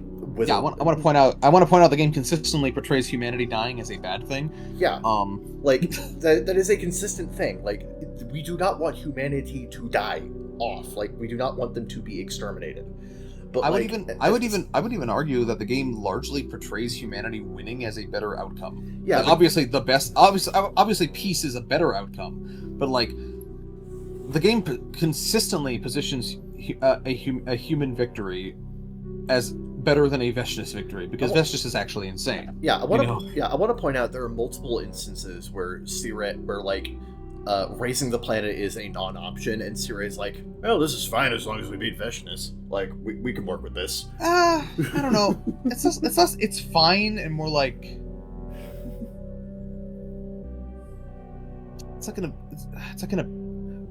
that's a complicated thing. Yeah. I feel like you're. I'm slightly simplifying, but yeah. But no, I hate to jack myself off, but I think you have fanfic brain. You were thinking of Overlords, Will. Maybe. But like, maybe. No, like I don't think the I just don't get a humanity bad angle from the game itself, because like it is the distinction between the Exodus leadership and the rest of humanity is made very starkly clear, and like there is an uncomfortable vibe to the later second scenario stuff when they're cheering for the STU and trying to get them to continue fighting. It is guilt trippy, but like they also want to survive, so like that's kind of what they have to do, like. And that's kind of what makes it uncomfortable, is that like, yes, it's a form of propaganda and it's a form of guilt tripping. Yeah. But like it's also like just them wanting to survive, right? And the game portrays that sympathetically. Like obviously the SDU themselves feel conflicted about that, and like why wouldn't they, right? But like from like the players, from what it imparts upon the player, like it is like at most neutral. Like what you're really supposed to get is that it's kind of a tragedy all around, right? So like. There's not a lot of like bitterness or like it's not like the game frames it like those stupid fucking humans ruined their own planet and now they want to fucking raise this one. Like it's not framed like that. It's framed a lot more sympathetically like that. Like what happened to Earth is not elaborated on, but it's usually like implied to be just a tragic thing and that most people had nothing to do with, right? And the same with this conflict, which was started by, the leadership, and now it's too late. It's too late to to stop that, right? And like most people didn't even know it was happening. So like, I really want this person to point to what they think, like, what they see as like a humanity bad angle the game takes, because I don't see it. I don't see it. No, yeah. Like it's critical of elements of the It's critical of the Exodus project and leadership and like and some of the methodology, but it's not overall negative towards humanity for wanting to survive. No, if there's one thing the game is the most sympathetic towards, it's the innate desire of an organism to want to survive. Yeah. And that can lead us to do both great and terrible things, but it is if there's anything the game is sympathetic towards, it's that desire to live.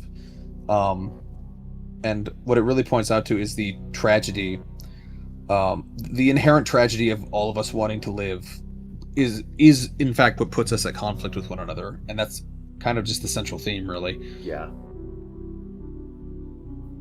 Anyway, this person says Siri is easily one of the best characters in the game, and I'm surprised he hasn't talked about much.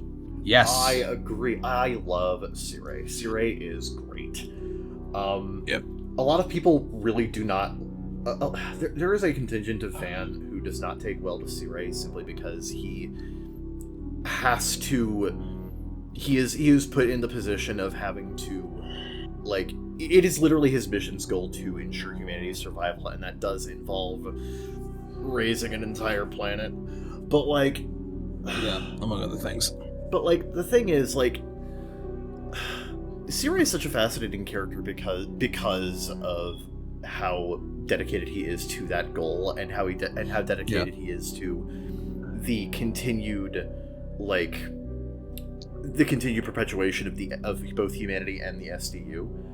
One of the things I love about Siri is that, like we've said this before, he genuinely cares for the Special Defense Unit, and he wants to ensure that they have the best tools and the best situation possible to do their job.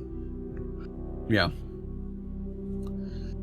Like this the hierarchy of his priorities and how they conflict with one another is what makes him fascinating. And also just the inherent nature of how he differs in that he is a machine that cannot go against his programming, even if he might like to. So and how that contrasts with the SDU's nature as soldiers. It's a lot of interesting commentary there. Hell, there's elements of his character that are sympathetic even beyond that. His entire relationship with Xion is fantastic. And it really does give a lot of additional humanity to this character who, in some other game, would be far more simplistic. But it says so much that he has a capacity to care for things to the point where he views Xion as his son and treats him as such, even though his program, even though he is programmed and his stated goal is for his son to literally die for the sake of humanity by the end of day 100. Which is just a thing he has internalized. It's so good. I love that entire arc with Siri. It's so good. Yeah, no, and also just on a base level, he's really funny. Yes, Siri's fucking hilarious. Yeah. Yeah, he's just really he's just funny and entertaining, and has a lot of and the nuances make him a richer character. And Kodaka even said in an interview he went out of his way to make him very distinct from Monokuma, and I think he succeeded with flying colors. And I get annoyed with people that just call him the evil egg and don't really engage with that very much.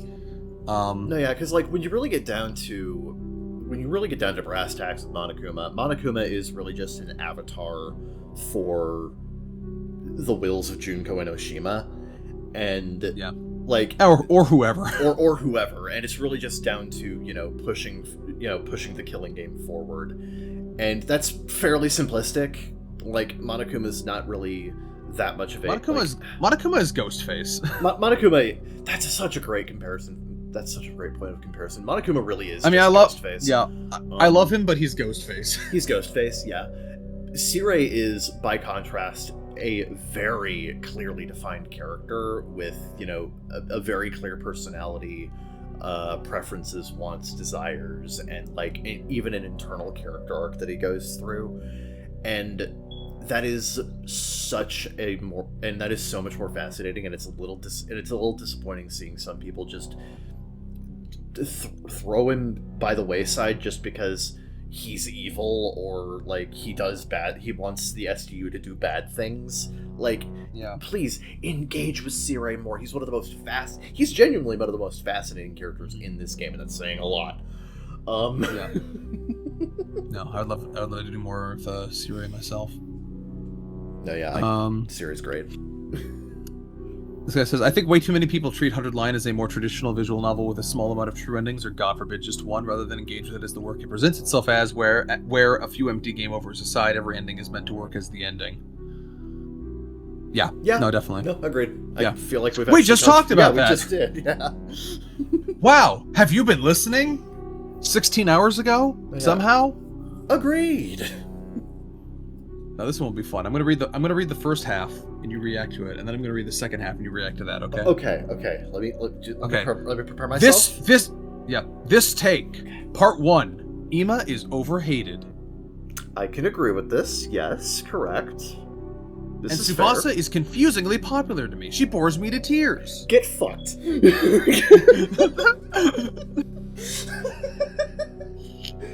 You had me at the first half, not gonna lie.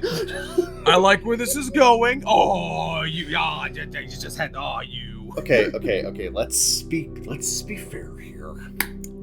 I do agree Tsubasa is overutilized, and I do think a lot of the writers utilize her as a crutch because she is convenient for various reasons, because she's hyper competent. Right. Hack the mainframe. You got it, boss. She's not boring. Yeah, no, yeah. Definitely. She's one of the most fun characters in the group dynamic because I kind of love the way that she plays the straight man a lot of the time, actually. Like, she's very funny in that respect. Like, no, like, I love Tsubasa, but like, I do. think... Good. So the phrase "confusingly popular" is interesting to me. I don't think she's boring at all, but I do kind of see where he's coming from, because if you just look at her in aggregate and look at everyone else, you go, Yeah. Why is she so overwhelmingly popular? Yeah. And you're like, you know what? Yeah, that is weird, actually. Yeah, it is. I won't.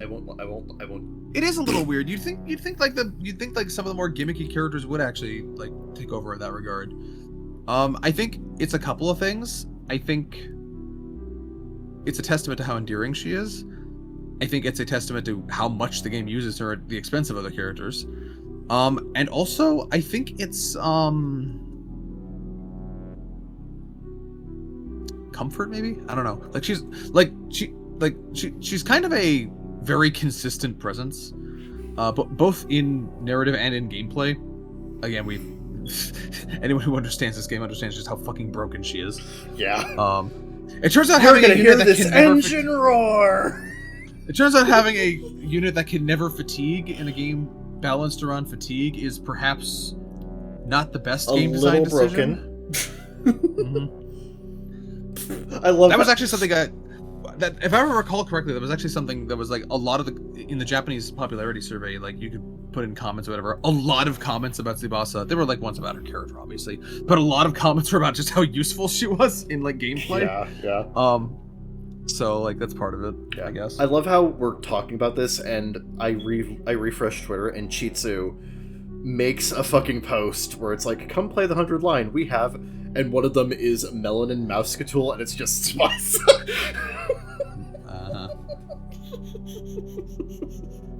Yeah. Oh, Sarah chimed in. Okay. Oh, okay.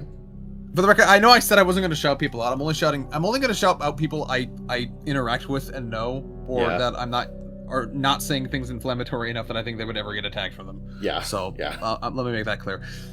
They say the 100 endings gimmick isn't the problem, in my opinion, given that many of the routes written close to the deadline, like the Kadako ones other than 2S, were fantastic. It's honestly just a problem with some of the individual writers on the team and the lack of communication between them. Yes, you know what? I can agree with that. Yeah. Again, I want to stress, Cult of Takumi was bullshitted out in 2 weeks from start to finish, and it's one of the best routes in the game. So, like, you know, it can't all come down to the gimmick, right? Like, at some point, it has to be like either a time thing or just a matter of like willingness or competency of individual writers, or like a lack of communication, and again, a lack of time, right? Like, I think I think the best example for me is that like Box of Blessings would suck suck shit no matter how much time they were given or how many endings there are, right? Like, it doesn't matter. Like, it's bad either way, right? But are you there? Yeah, I'm listening. Yeah. Oh, okay. Also, I was replying to something on Twitter, but yeah.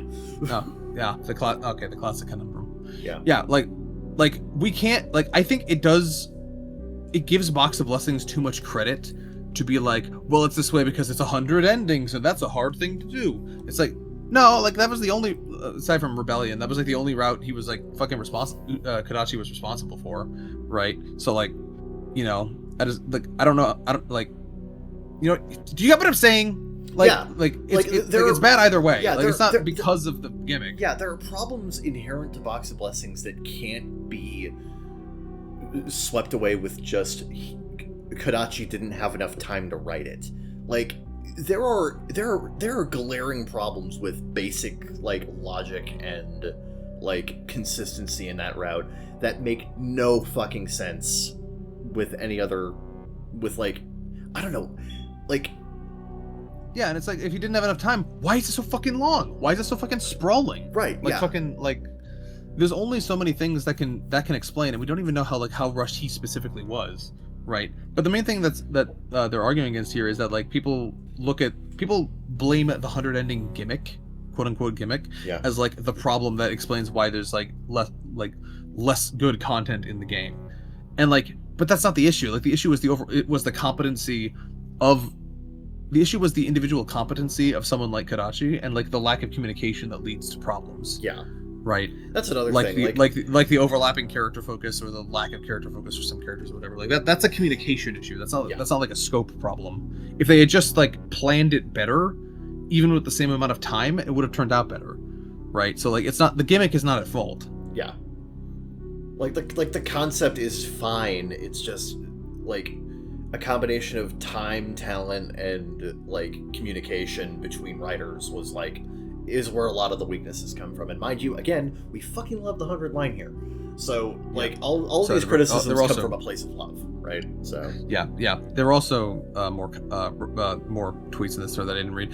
The goal was to have something like a Dojin anthology, but there weren't many guidelines in place or quality control over certain routes. Arguably, the problem was too much creative freedom. That said, for a game this size, there actually isn't as many plot or character inconsistencies as I would expect. I've said the same thing. For something this big involving this many people, it's shockingly consistent. Part of the reason we shit on Box of Blessings so much is because it's an outlier in how fucking terrible it is. Yeah. There is a world of difference between the second worst route in Box of Blessings. Yeah, definitely. Ava and Conspiracy also suck, but it's so bad.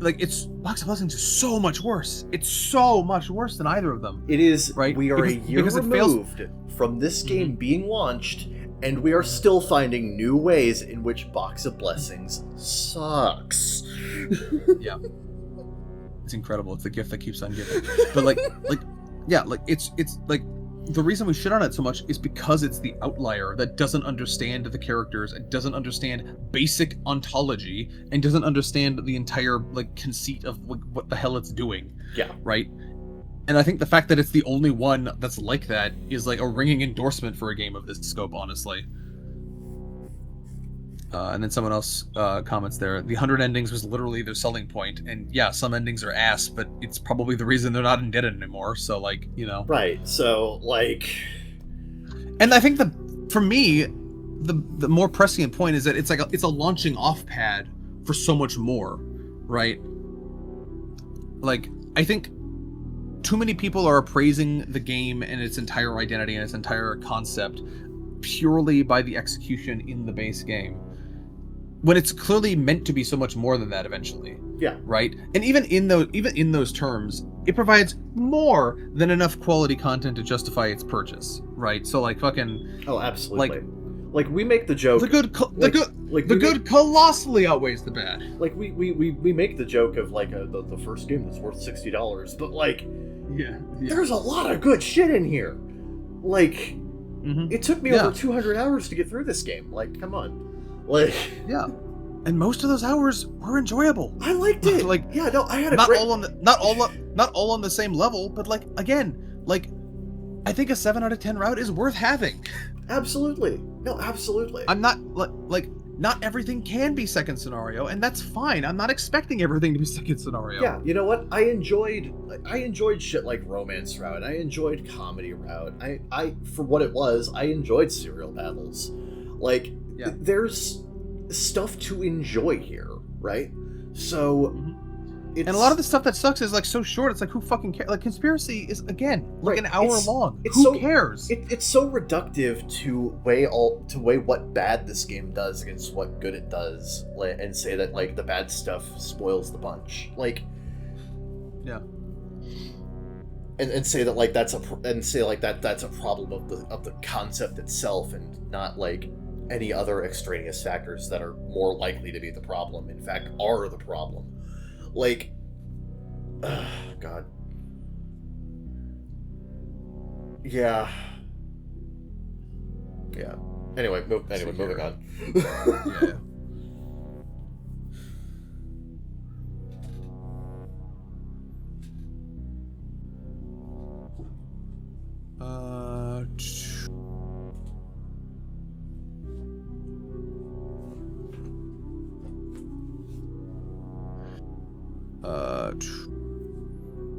Okay.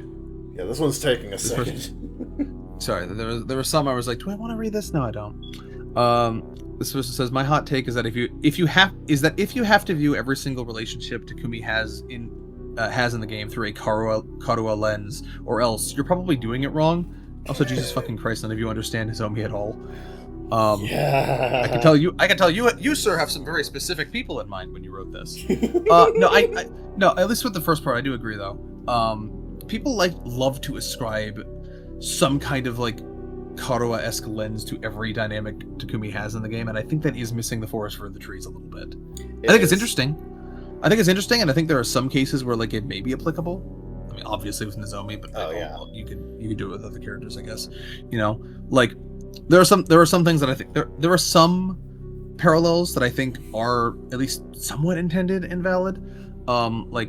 I've brought this up before. People love making the connection between Takumi and Karuha and the Tsukumos, and I think that is at least a somewhat valid sort of like thematic parallel. I can definitely see that, because like Takumi did have sort of a sibling-esque relationship with Karuha, so mapping some of that onto the twins does make a lot of sense.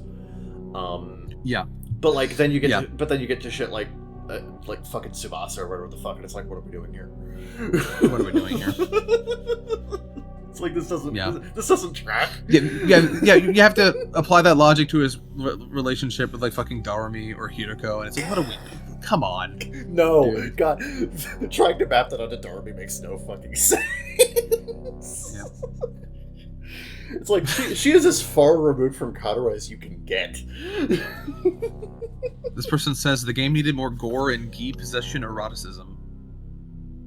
Unfortunately, Uchikoshi can only deliver a very specific flavor of eroticism, which is a 70s porno mag. Yeah. So he's going to have to hire someone else for that. You should lick my boots. And she says this like 12 times. I don't disagree the game needed more gi possession eroticism. What I am saying is I think Uchikoshi is not the person to give us that. I think someone else involved is going to have to do that. Yeah. I do think that actually is an interesting element of the Gi's possession and like their mechanics. I think an interesting element of this game is that there are some writers on staff that are like 27 and some that are like nearing 60, and you can see the entire spectrum of what is considered funny in a perverted sense throughout this game. Because like you get everything from like, you know, literal Dragon Ball references to The range is amazing, because you can play the Uchikoshi stuff and get like fucking literally like old man perv humor, and then you can play something like Killing Game, which was obviously written by someone half Uchikoshi's age, and you're like, oh, this is a bit hip, or coming of age, and it's like, this is hip, this is hipper. Yeah. This is more with the kids. I mean, even Killing Game has like some stuff like that though. Like, yeah, no, I was specifically shouting out Oyama and Tagawa as being significantly younger than someone like Uchikoshi. Absolutely. And like I think one of the fun things about the game and its anthological approach is that you can see like the evolution of like fucking anime perv humor throughout the ages in the same game. That's kind of fun to me. I love it. Mm-hmm. That's great. This person says, is it controversial to say Box of Blessings is just mid and not awful? Again, I really wish, I admire your positivity. But I really, really, really want these people to explain what doesn't make it actual dog shit, because I want you no to. I matter- want you to explain what's good about it. Yeah. Okay, so like we can tell you all the reasons it sucks shit through a straw, and you can be like, well, half of those don't really bother me that much. I don't think it's that big a deal. And it's like, okay, fine, fair. Okay, cool. All right, cool. Please tell me what it brings to the table. What's good about it? Box of Blessings is very quickly becoming a fucking Sonic 06 situation where nobody who tries to defend it can actually tell me what's good about it as it exists. They keep using hypotheticals. Please just stop using hypotheticals and just go for it, man. I am never going to if you like something more than me, even if you still think it's mid. Yeah, I'm not going to disparage that. I'm just saying I don't see a compelling argument. Yeah. Right? The only arguments I ever see are that it's not that bad. I'm like, okay, but if it's not that bad, it's just empty, right? It needs good things. Yeah, and so part of what makes it bad is that it fails to deliver on those good things. It has maybe some good concepts in there somewhere, but they're not done well. So it's like, Yeah, that's my thing. My problem isn't that people don't think Box of Blessings is that bad. My problem is no one wants to explain why it's not that bad. I mean, I've seen a couple of people try, but broadly speaking, a lot of people just don't extrapolate, and that's where my issue lies. It's like, okay, cool, please explain why so that I understand where you're coming from. Because and if you can't extrapolate, maybe it is that bad. Maybe. It might be. Maybe. This person says more people should lean into the fact all SDU ships Sans and Nozomi are sibling incest. I plan to. Absolutely. It's spicy and fun. Indeed. Yeah. Yes. Whether for humor or drama, people should lean into that more. It's really funny. Yes, no. It is such a fun, weird anime thing inherent to the 100 line, and I hope and I want people it's a great mixture of being really funny and kind of poignant at times. It's something I like bringing up in Overlord's Will. So yes, everyone should go read that, actually. I will link that below as usual, because following the Overlord ending also has to deal with a lot of second scenario stuff. So in fact, I have sometimes joked that All According to the Overlord's Will is almost more of a follow-up to second scenario than Overlord itself. It's both, obviously. I can see it. Yeah. Sometimes I'm writing Overlord's Will, and I'm getting beyond fiction flashbacks because I feel like I'm just writing a sequel sometimes. Yeah. Because it has to deal with deal with the ramifications of second scenario twists as well. So it's just colored in a very Cult of Takumi way by necessity and premise. Yeah. Everyone go check that out. This person says, second scenario was the greatest pain and suffering in the entirety of my life, and the ending brought me much wound than anything else. I swear Kodaka will pay for this. To be fair, unfortunately, my friend, you have paid him $60. We keep paying this man. We keep giving this man money to psychologically torture us. I'm assuming. I'm assuming this is said with love. Yeah. No, dude. I love second scenario, but man, it hurts. I was tempted to take a walk. Second scenario is the kind of ending you could only pull in a game with 99 other endings. Oh yeah. God, yeah. I'm almost convinced that was part of the pitch, because at some point Kodaka had the story in mind and he was like, "Shit, wait! If I don't make this the gimmick, everyone will literally hate me. I cannot get away with this the ending I actually want to do, unless this game has 99 other fucking endings." I'm almost convinced. I appreciate the fucking balls on a man to do that, man. How do I get people to accept this ending? Oh, I know, just give them 99 more. It's like, oh, you don't like it? Go find another one, dipshit. I love it. Go find another one, dipshit.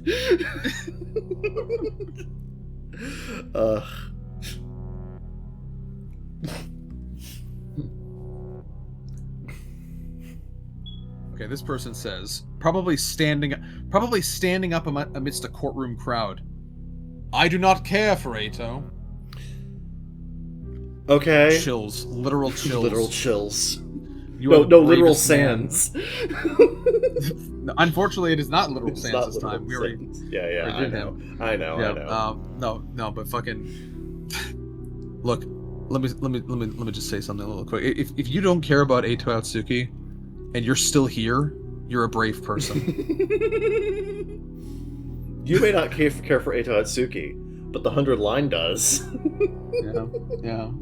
I don't know how you live with things, the state of things. Anyway,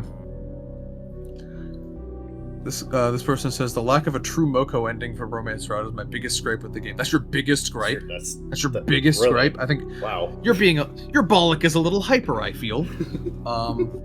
Come on. That would have been really funny. That would have been really funny, admittedly, if it was just as a gag ending, a complete swerve. Yeah, it's like pretty funny, actually. Actually, Boko, I've been thinking about it, and I realized it's you I love. I kind of, you know what? I kind of would have loved that. That's kind of it just like slam cuts to the fucking wedding bell music.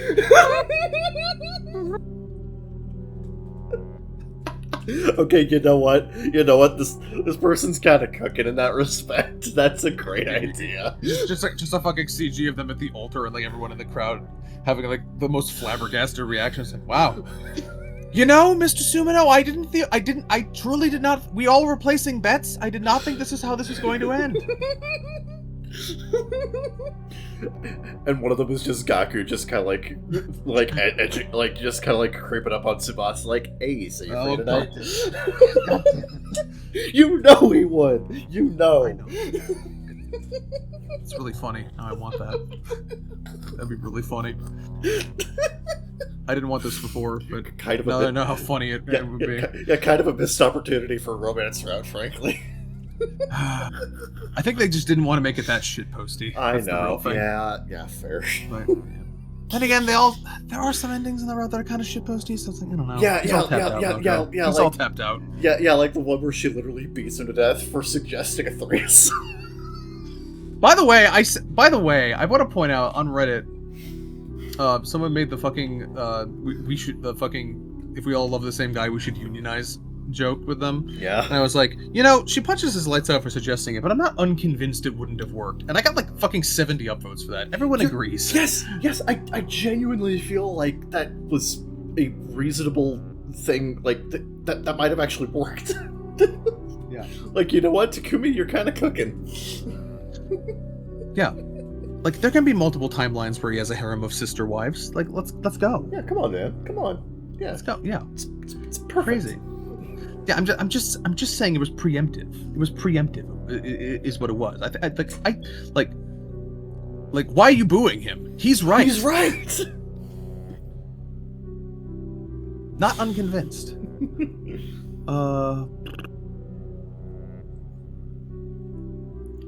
Like, genuinely, it's one of those things where I can literally see how it would go down. Like, Kurata and, like, Tsubasa would probably be a little bit taken aback, but then Kyoshiko would be like, hang on, think about it. Like, it's just like that one with the hot springs. And then the other two would be like, I suppose. It's like, well, I'm not against it.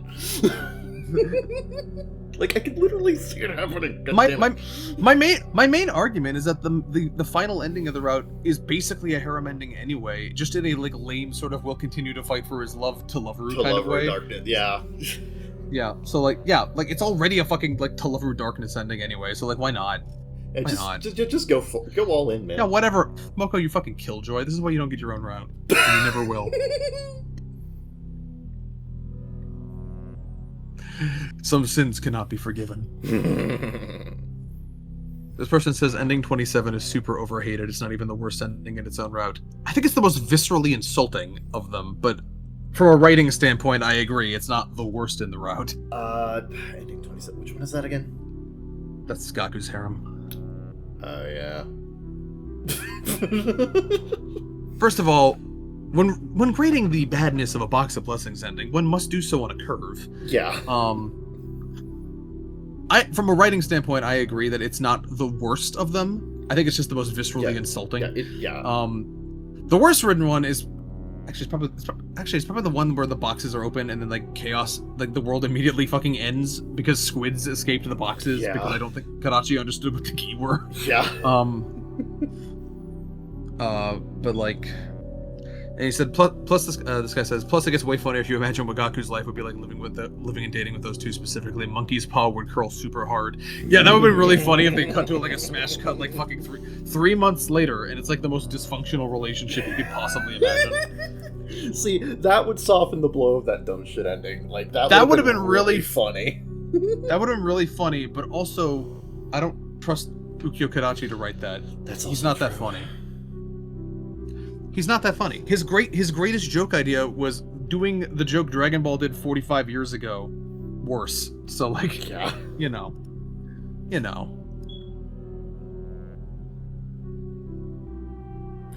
Okay. Sorry, sometimes I see things that are like, I can't read that out loud.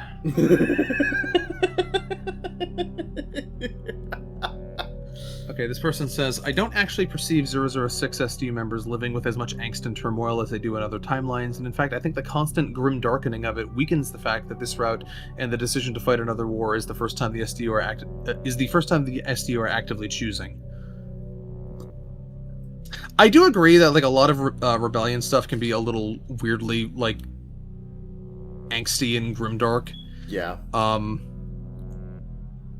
I think it's like a slight overcorrection to how frictionless the actual route and journey to that ending is. So in that sense, I'm like, it's like water in the desert, right? Like, oh, drama. Ooh, I'll take that. Yes, finally, I'm starving. Yeah. You know.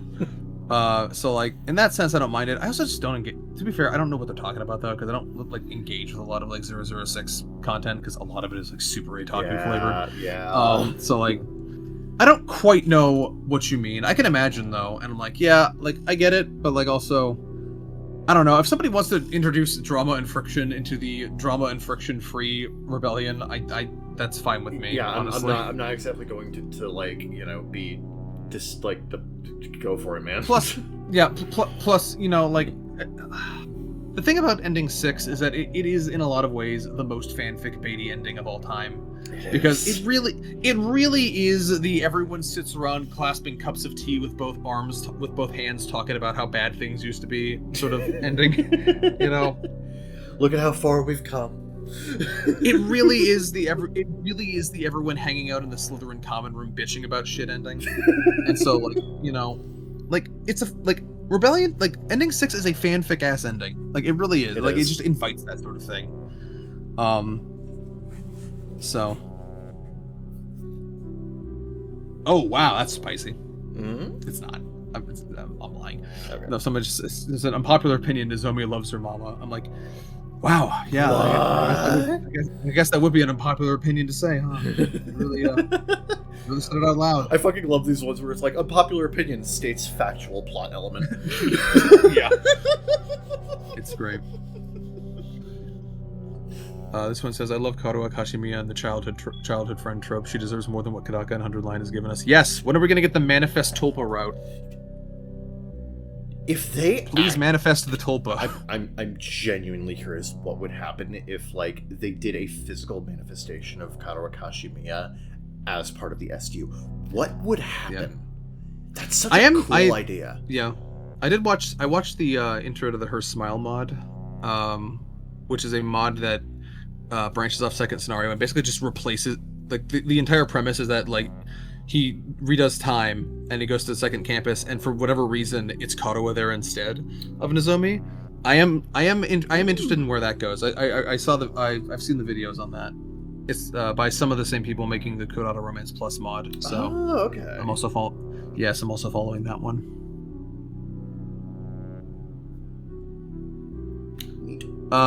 This person says, the game would genuinely benefit more if they just did more with the combat, and I think the fact it's such an underutilized aspect is a shame. Characters need more moves, need more maps, more types of missions, and just more. Yep, again, game agreed. Rushed. What are you going to do? There is a lot of shit that is just not terribly well explored mechanically and gameplay-wise, And it's fine. It just runs way short of the amount of narrative content. Yeah. Because again, they finished developing second scenario, and they were basically like, okay, so in terms of money, we have no money. We have no money. So yeah, we can coast for like a year, make 99 other endings. Please don't ask for too much. Yeah. And they did not. Like the biggest gameplay deviations of like the other routes are literally shit like, what if we fought Ato again? What if we fought New Gank in a different location? Like, it's like shit like that. So like, you know, and a lot of it was like ontologically hard to justify anyway. You know, like if the commanders don't get new information, how are they like, they're not going to change their plans, right? So like, yeah. But I agree. Like, there's a real missed the game after your first route or two, the game basically turns into a pure visual novel, which is fine, but it is kind of a missed opportunity. And it's something I feel like they want to rectify in future content, because it's probably something they want. Yeah. Let's see.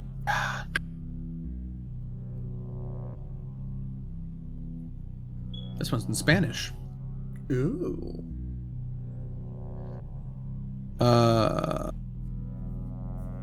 This person's just saying that.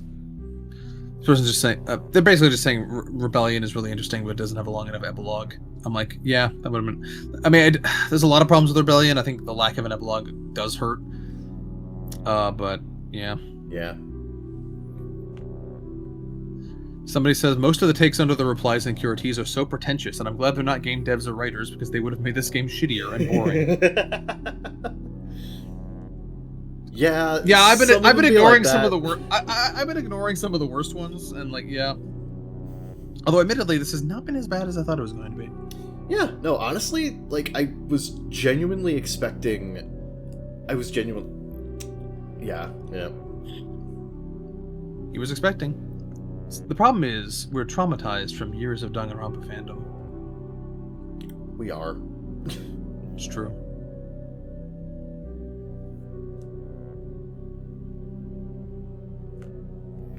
Yeah, no, I'm so used to other fandoms saying like the actual dumbest, most worst shit I've ever heard in my life that makes you wonder if they have a functioning frontal lobe. That Sorry, this in my head, in my head, I'm just going smartest Danganronpa fan versus dumbest 100-line fan, and the latter still wins somehow. Yes, somehow. This person says, "Come on, there had to be enough budget left to make a CG of the Tsukumos reuniting at the end of Mystery, or when Ima gets Zerified in first scenario." Yeah, actually, the fact that there's not one in Route Zero is weird. Yeah, that is weird, actually. Yeah, that is weird.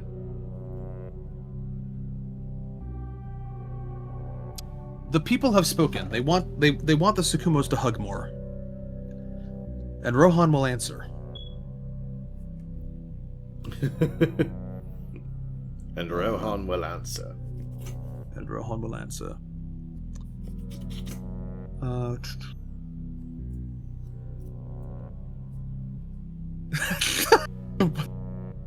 Okay, this isn't a take, but someone just said they did this when the thread was still pretty fresh, and like somehow only 3 of the 25 comments have not blocked me. That's impressive. Impressive. That's impressive. Woo. Damn. What'd they do to make them that mad?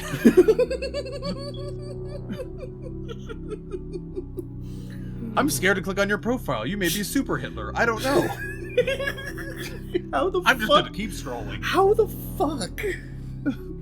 Wild. Man. I know people Wild. I know people are block happy these days, but Jesus Christ, what did you do?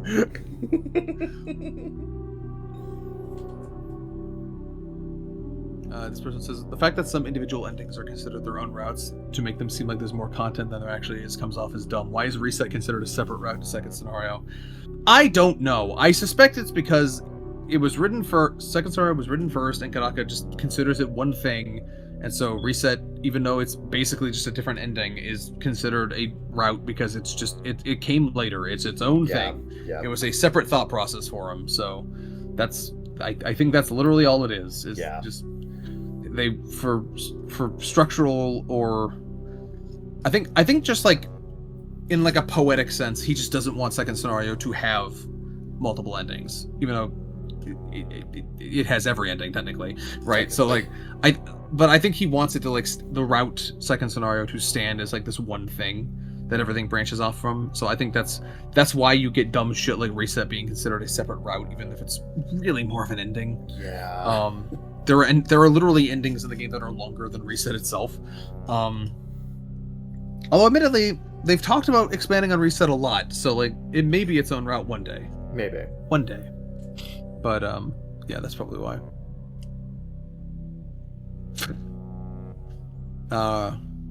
Somebody said character balancing is way off. You had 100 endings, but basically all of Second Campus, Shoma, and the twins hardly get anything. Ato especially gets way too much screen time, and they posted that one picture of John Goodman eating all the Thanksgiving dinner from Family Guy. I told you, you can have what's left. Yeah, no, this is known. It's a known thing. It's known, yep. We are aware. Sorry, I scroll down and immediately I see y'all low key sleeping on Dolph X New Gang.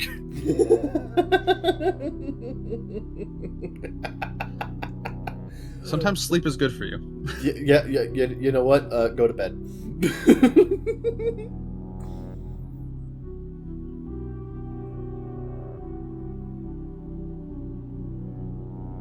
Someone said, I don't like that you aren't allowed to criticize anything in this game without people telling you that you can't say anything on it, neutral to negative, until you've dropped 100 hours on it. First time I've ever had people act like having opinions on a game while playing it is evil. Because so much...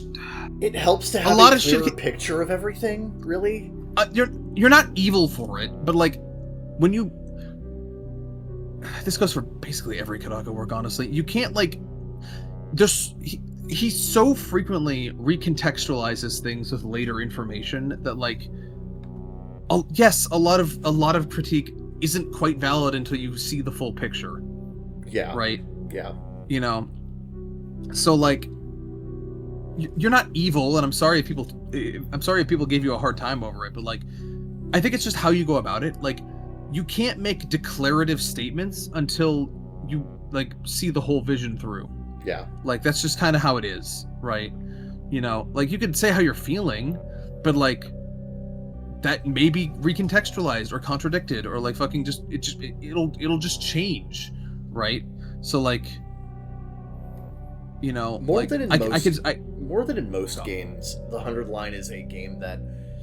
The 100 line is a narrative experience where your opinion on things can, like, shift and change drastically depending on what your knowledge base is for the materials surrounding it.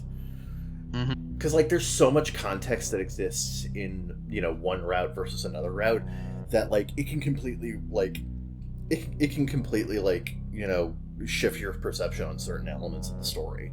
So it does pay to wait until you have a greater understanding of the full picture of the narrative and scope before you make these declarative statements. Because otherwise you're kind of going in half-cocked and you're doing the story a disservice by, you know, making these declarative statements off of, like, incomplete info. Yeah, that's really what it is. It's a knee-jerk thing of just like, no, wait, it gets better, or no, it's explained, or like it's contextualized, or what? No, wait, don't worry, like, keep going. Trust the plan.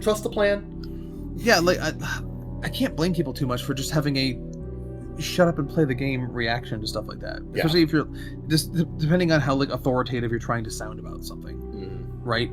Like, you can't judge. You know, it's you know, this is not a perfect metaphor, but it's like watching somebody, like, on a canvas, like, painting, and, like, every step of the way you're like, that looks like shit. What are you doing? That's right? Stupid. Yeah. It's like, it's not done yet. There's, like, stages. It's a step-by-step process. Yeah. Like, fucking, like, let the motherfucker paint. Yeah. You know, it's like you can't appraise it so authoritatively until you actually see the final picture. Yeah. Right. That's more what it's about. Right. Like, it's not. it's not a personal attack or anything, like, or it shouldn't be. We literally You know, just it's want you to give this game a greater benefit of the doubt as you're going through it.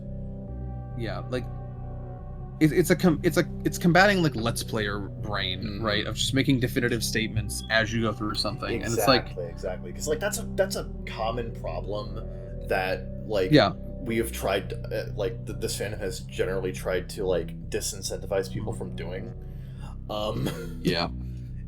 Yeah, it's like fucking, you know, it's like, yeah, if you take a bite of the chicken like fucking 3 minutes into the cook, like of course it tastes like shit, right? You're eating raw chicken. Exactly. And I'm gonna if you declaratively say this chicken sucks and it's not done cooking yet, I'm like, yeah, I think you're kind of dumb. Yeah, let them cook. Put it back in the fucking oven. Try it again later. Yeah. You know, it's like it's not the most evil thing in the world to fucking want you to have an informed fucking opinion, like to actually like read the fucking book before you talk about it. Yeah, definitively anyway. Like, you know, we're going in circles. We are. This person says, all character relationships outside of Takumi, minus if you're way too underdeveloped for how much each cast member interacts. Kind of, yeah, a little kinda, bit. Yeah. We've talked about this. Yeah. This game is very centralized around Takumi.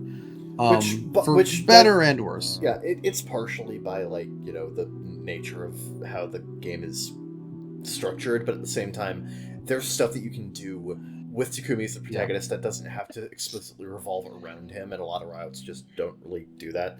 So, I think there's enough. There could definitely be more, obviously. No, absolutely. No, like I'm not saying I'm not saying that they don't do this. I'm saying that they could do more. Yeah. Yeah. Well, they're saying they don't do this, and I'm like, no, they do. It's just less than you would think for how long the game is. Really, that's mainly the main thing. Yeah. And it's because a lot of the other writers didn't break too far away from what Second Scenario established as the dynamics at play. So. Yeah. Hopefully, in the future, we will see more of that. I suspect that is the case. Certainly hope so.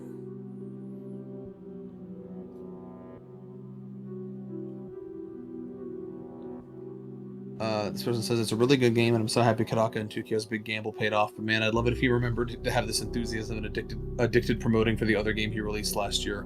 Let it even get the tiniest bit of merchant adaptations this is getting. Well, a lot of that is because he doesn't own Shoot and Order. Yeah. Like, the reason they can go so hard on 100 Line is because they fully own it, and they like it's fully theirs, and they get all the fucking money from it. Like, Shoot and Order is published by Spike-Chunsoft. They were paid to make it, and that's kind of it. They were paid to make it. Yeah. And they have been paid, and it has been made, and it is out there, and it's now Spike-Chunsoft's responsibility to promote it or like do merch or whatever, right? Like, it's not like they'll talk about it when relevant because they probably are proud of it, but like it's like, yeah, like 100 Line is like the 2KO thing that they fully own and they fully reap the benefits of, so like it's going to get the lion's share of their attention. Yeah. No, the rest of it is just not up. It's just not up to him. It's like begging him for the 2x2 release date. Like, he's not in charge of that. He can't give you that.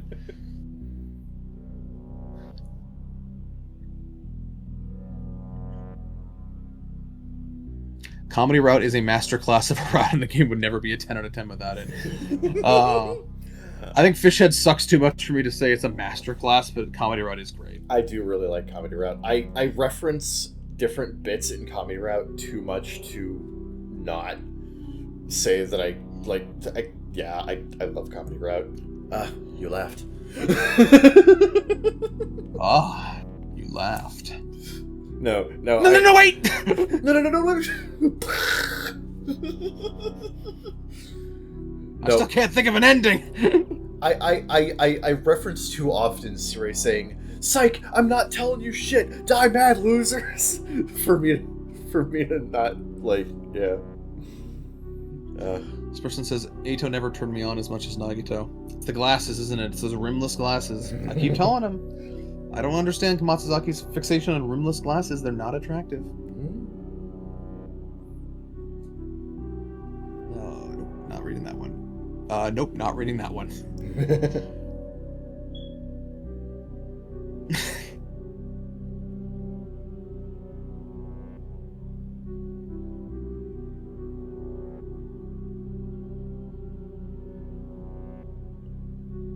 I think this game would be so much better if it was not only harder strategically, but removed the incessant exploration and battle skips.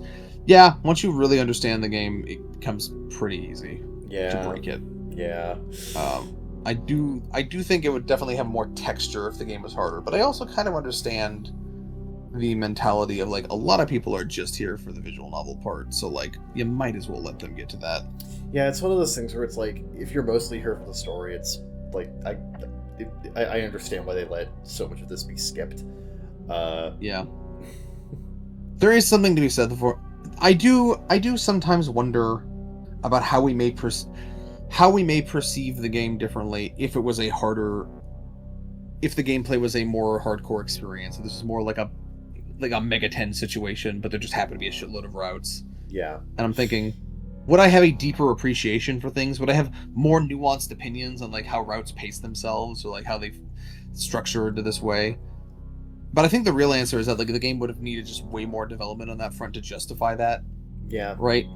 Because right now, like, gameplay-wise, the game is very repetitive past the point. And if it was very repetitive and also mandatory and also hard, it's like, yeah, you know. Would we really be that, like... Would we really be that generous? I think we'd be looking at a very different thread. We would be. I think we would be. In fact, we might not even be looking at this thread. I don't know, but... Yeah.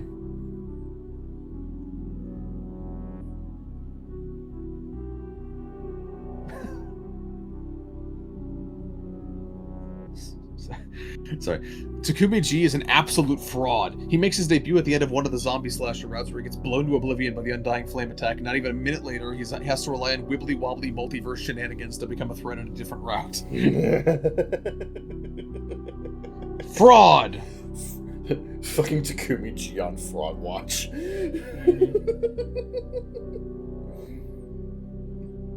Everyone's saying the 100 endings drags the game down. Missed the point of it all. Thank you. Agreed.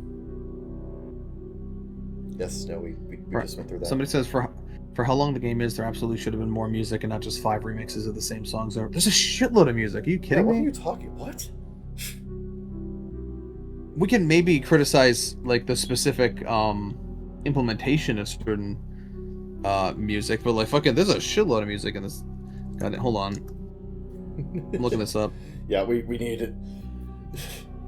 We need an example. The official original soundtrack, which does not even include everything, by the way, has 112 tracks. Yeah, what the fuck? Now, some of that is remixes. I'll admit. I'll give you that. There's definitely not 112 original songs, but there's a lot of music in this game. Like, frankly, I think you might have made too much in places. Yeah. Like, no, yeah, this soundtrack is literally 5 hours long of just the music. No, yeah, like there's a ton of music, like original compositions and shit. I think it's just you start hearing some of it repeated because of, like, just the length of the game. But, like, yeah. The game has plenty of music. This person says it should have been called 100-Line Last Dance Academy and it was a rhythm game instead. I don't know about the whole game, but that could be a fun route. Yeah, I can see. Yeah, I can see a Wicked Invaders, we challenge you to a dance-off. Dun dun dun dun dun dun. That would be hey, no grinding, no freaking, no throwing it back. See, that's why Nigo has to be dead in this route. There we go. No, it'd be really funny if, like, we had this route and Nigo took on the role as the fucking mayor from Footloose. We gotta get rid of Nigo if we wanted to defeat Veshnis at the dance-off. He's not letting us practice our sickest moves.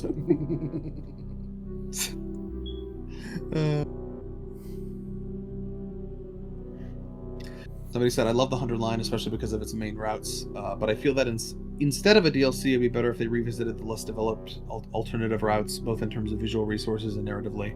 I don't know. Let's be careful with words like instead of. Instead of. Those are that's a dangerous phrase. Now, granted, this was translated from Spanish, so they may not have actually said that.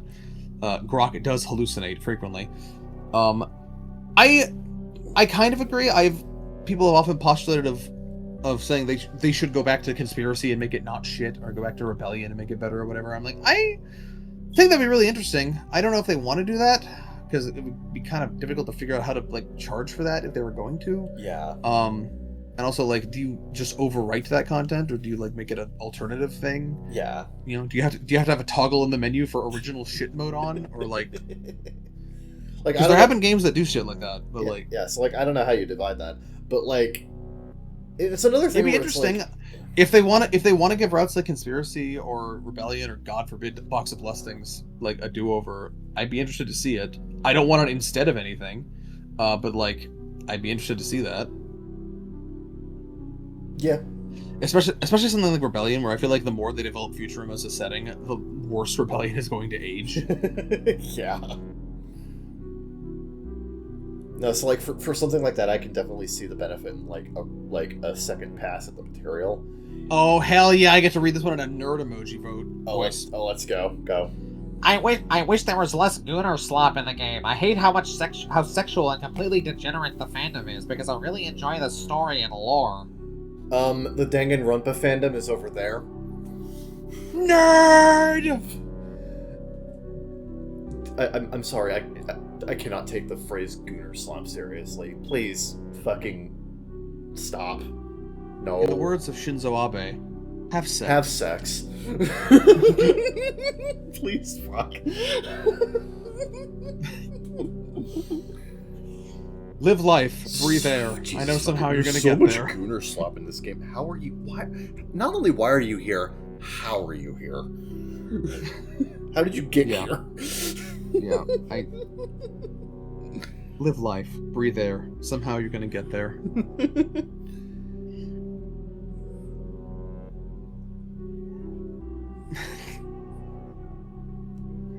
I don't know if this is an unpopular opinion, but conspiracy route is very underutilized. I know it gives some implications regarding Kamakura hospital experiments, but the route could have expanded upon Kuroda's character like how Retsunan did with Dharma. Yeah, very, very popular opinion. Yeah. To say that conspiracy is undercooked is a very popular opinion. Yes, very. I've said this before, but Yugamu being the third fan favorite character has to be a psyop. I refuse to believe it. Fujos love their dangerous men. It's true. Sorry, it's just how it be.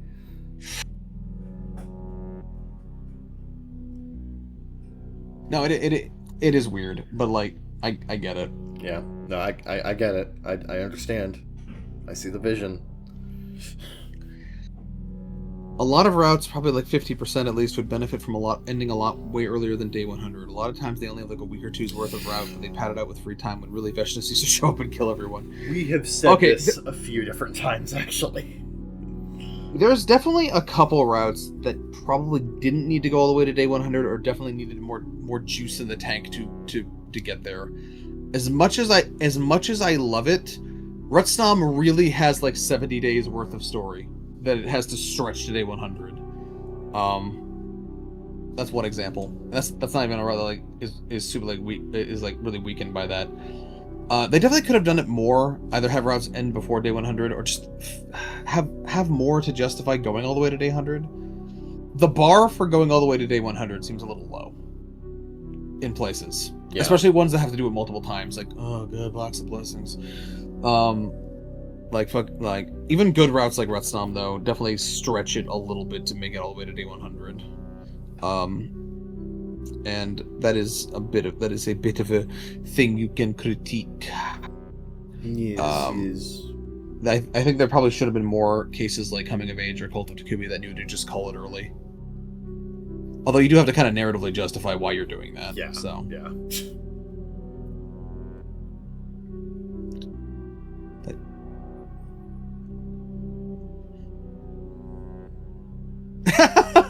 I love these kinds of giveaways. Always like a free block list. Giveaways. Oh, that tweet is in Russian. Hello, comrade. Enjoy the free block list. Block many users of foreign Western pig states.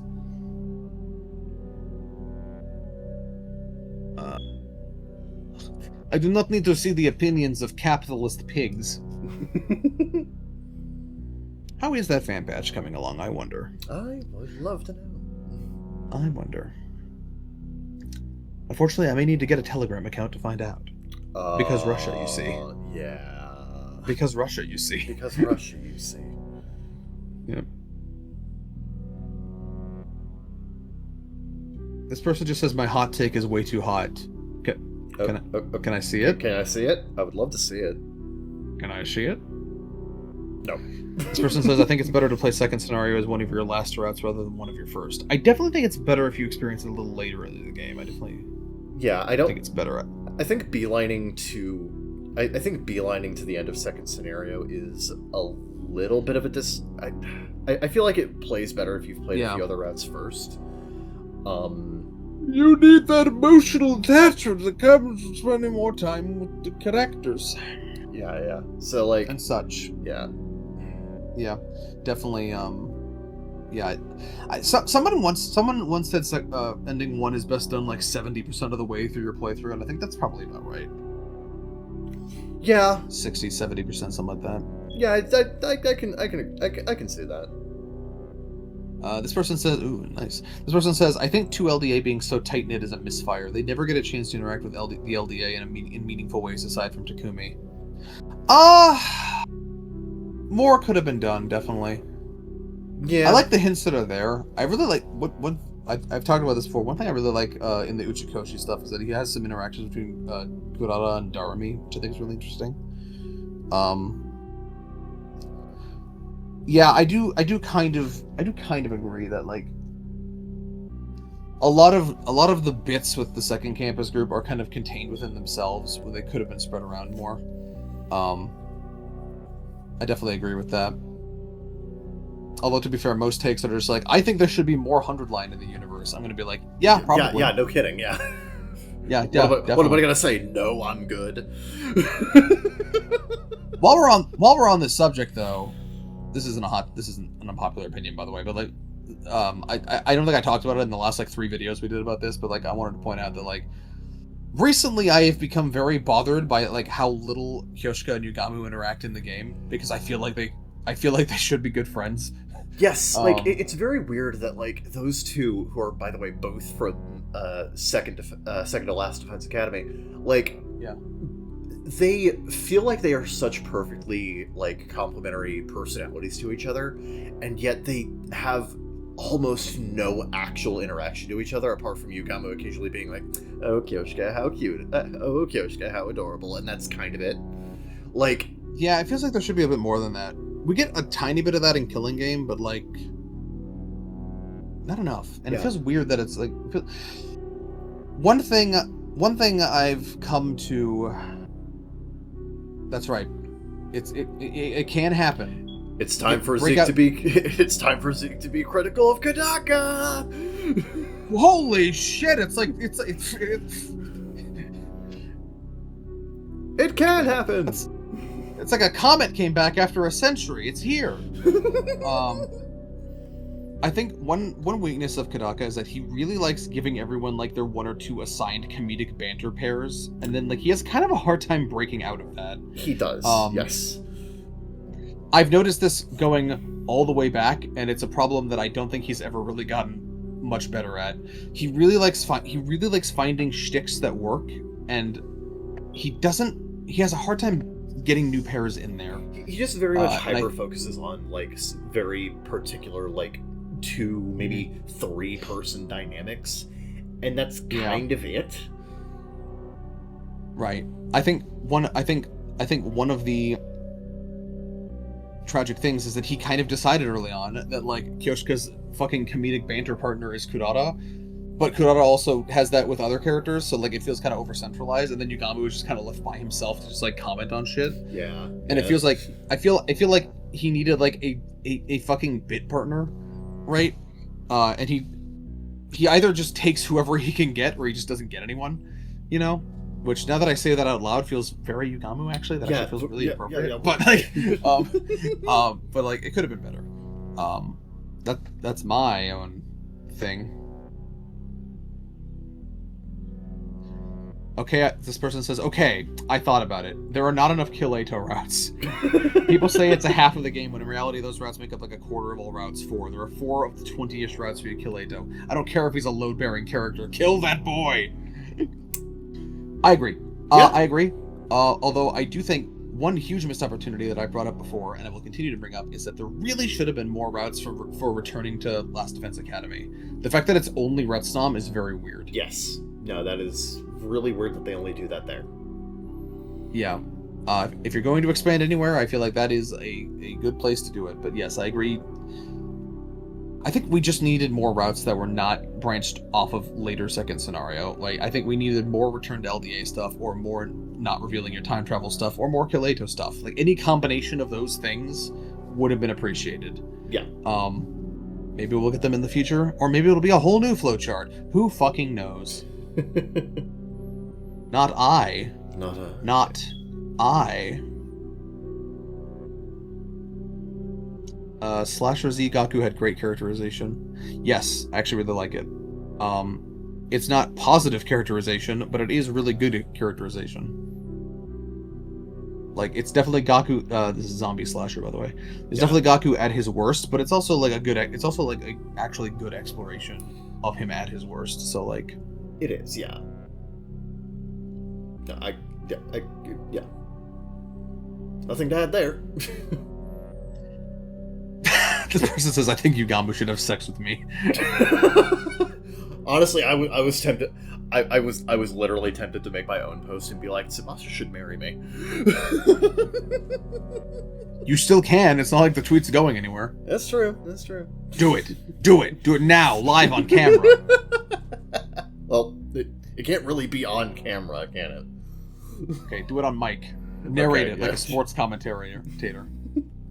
Okay, let me see if I can find it. Yeah, And at the pitch, Kevin is opening Twitter. He's opening his Twitter app and he's going to his profile. He's going to go to his bookmarks and find this tweet. He has found the tweet. He has found the tweet. He is opening it up now. He is typing as we speak.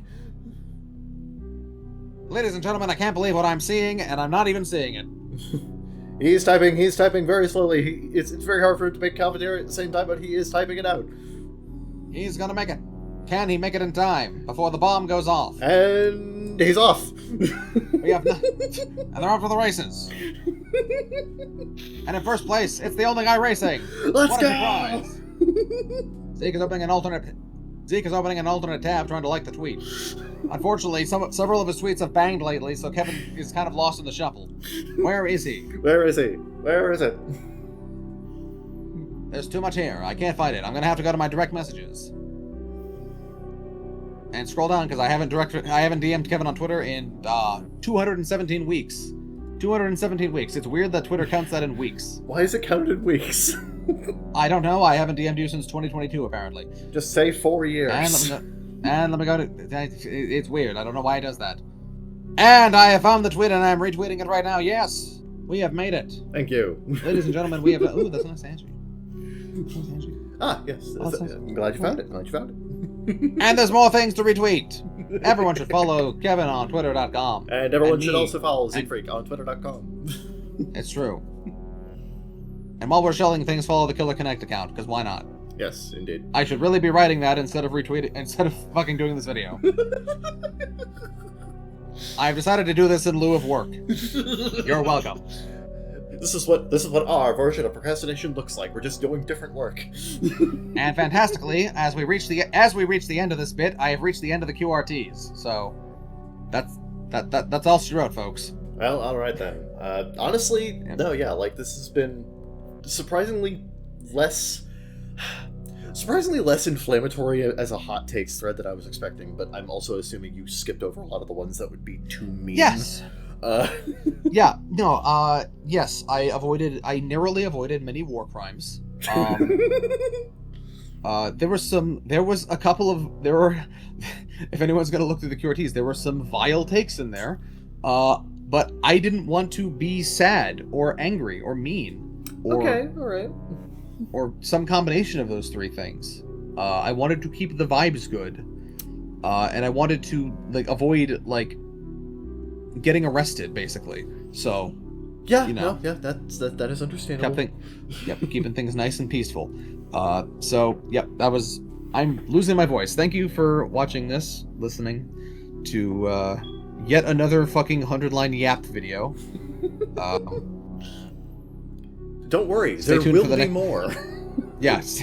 Stay tuned for the next excuse we come up with to yap about this game for another 4 hours.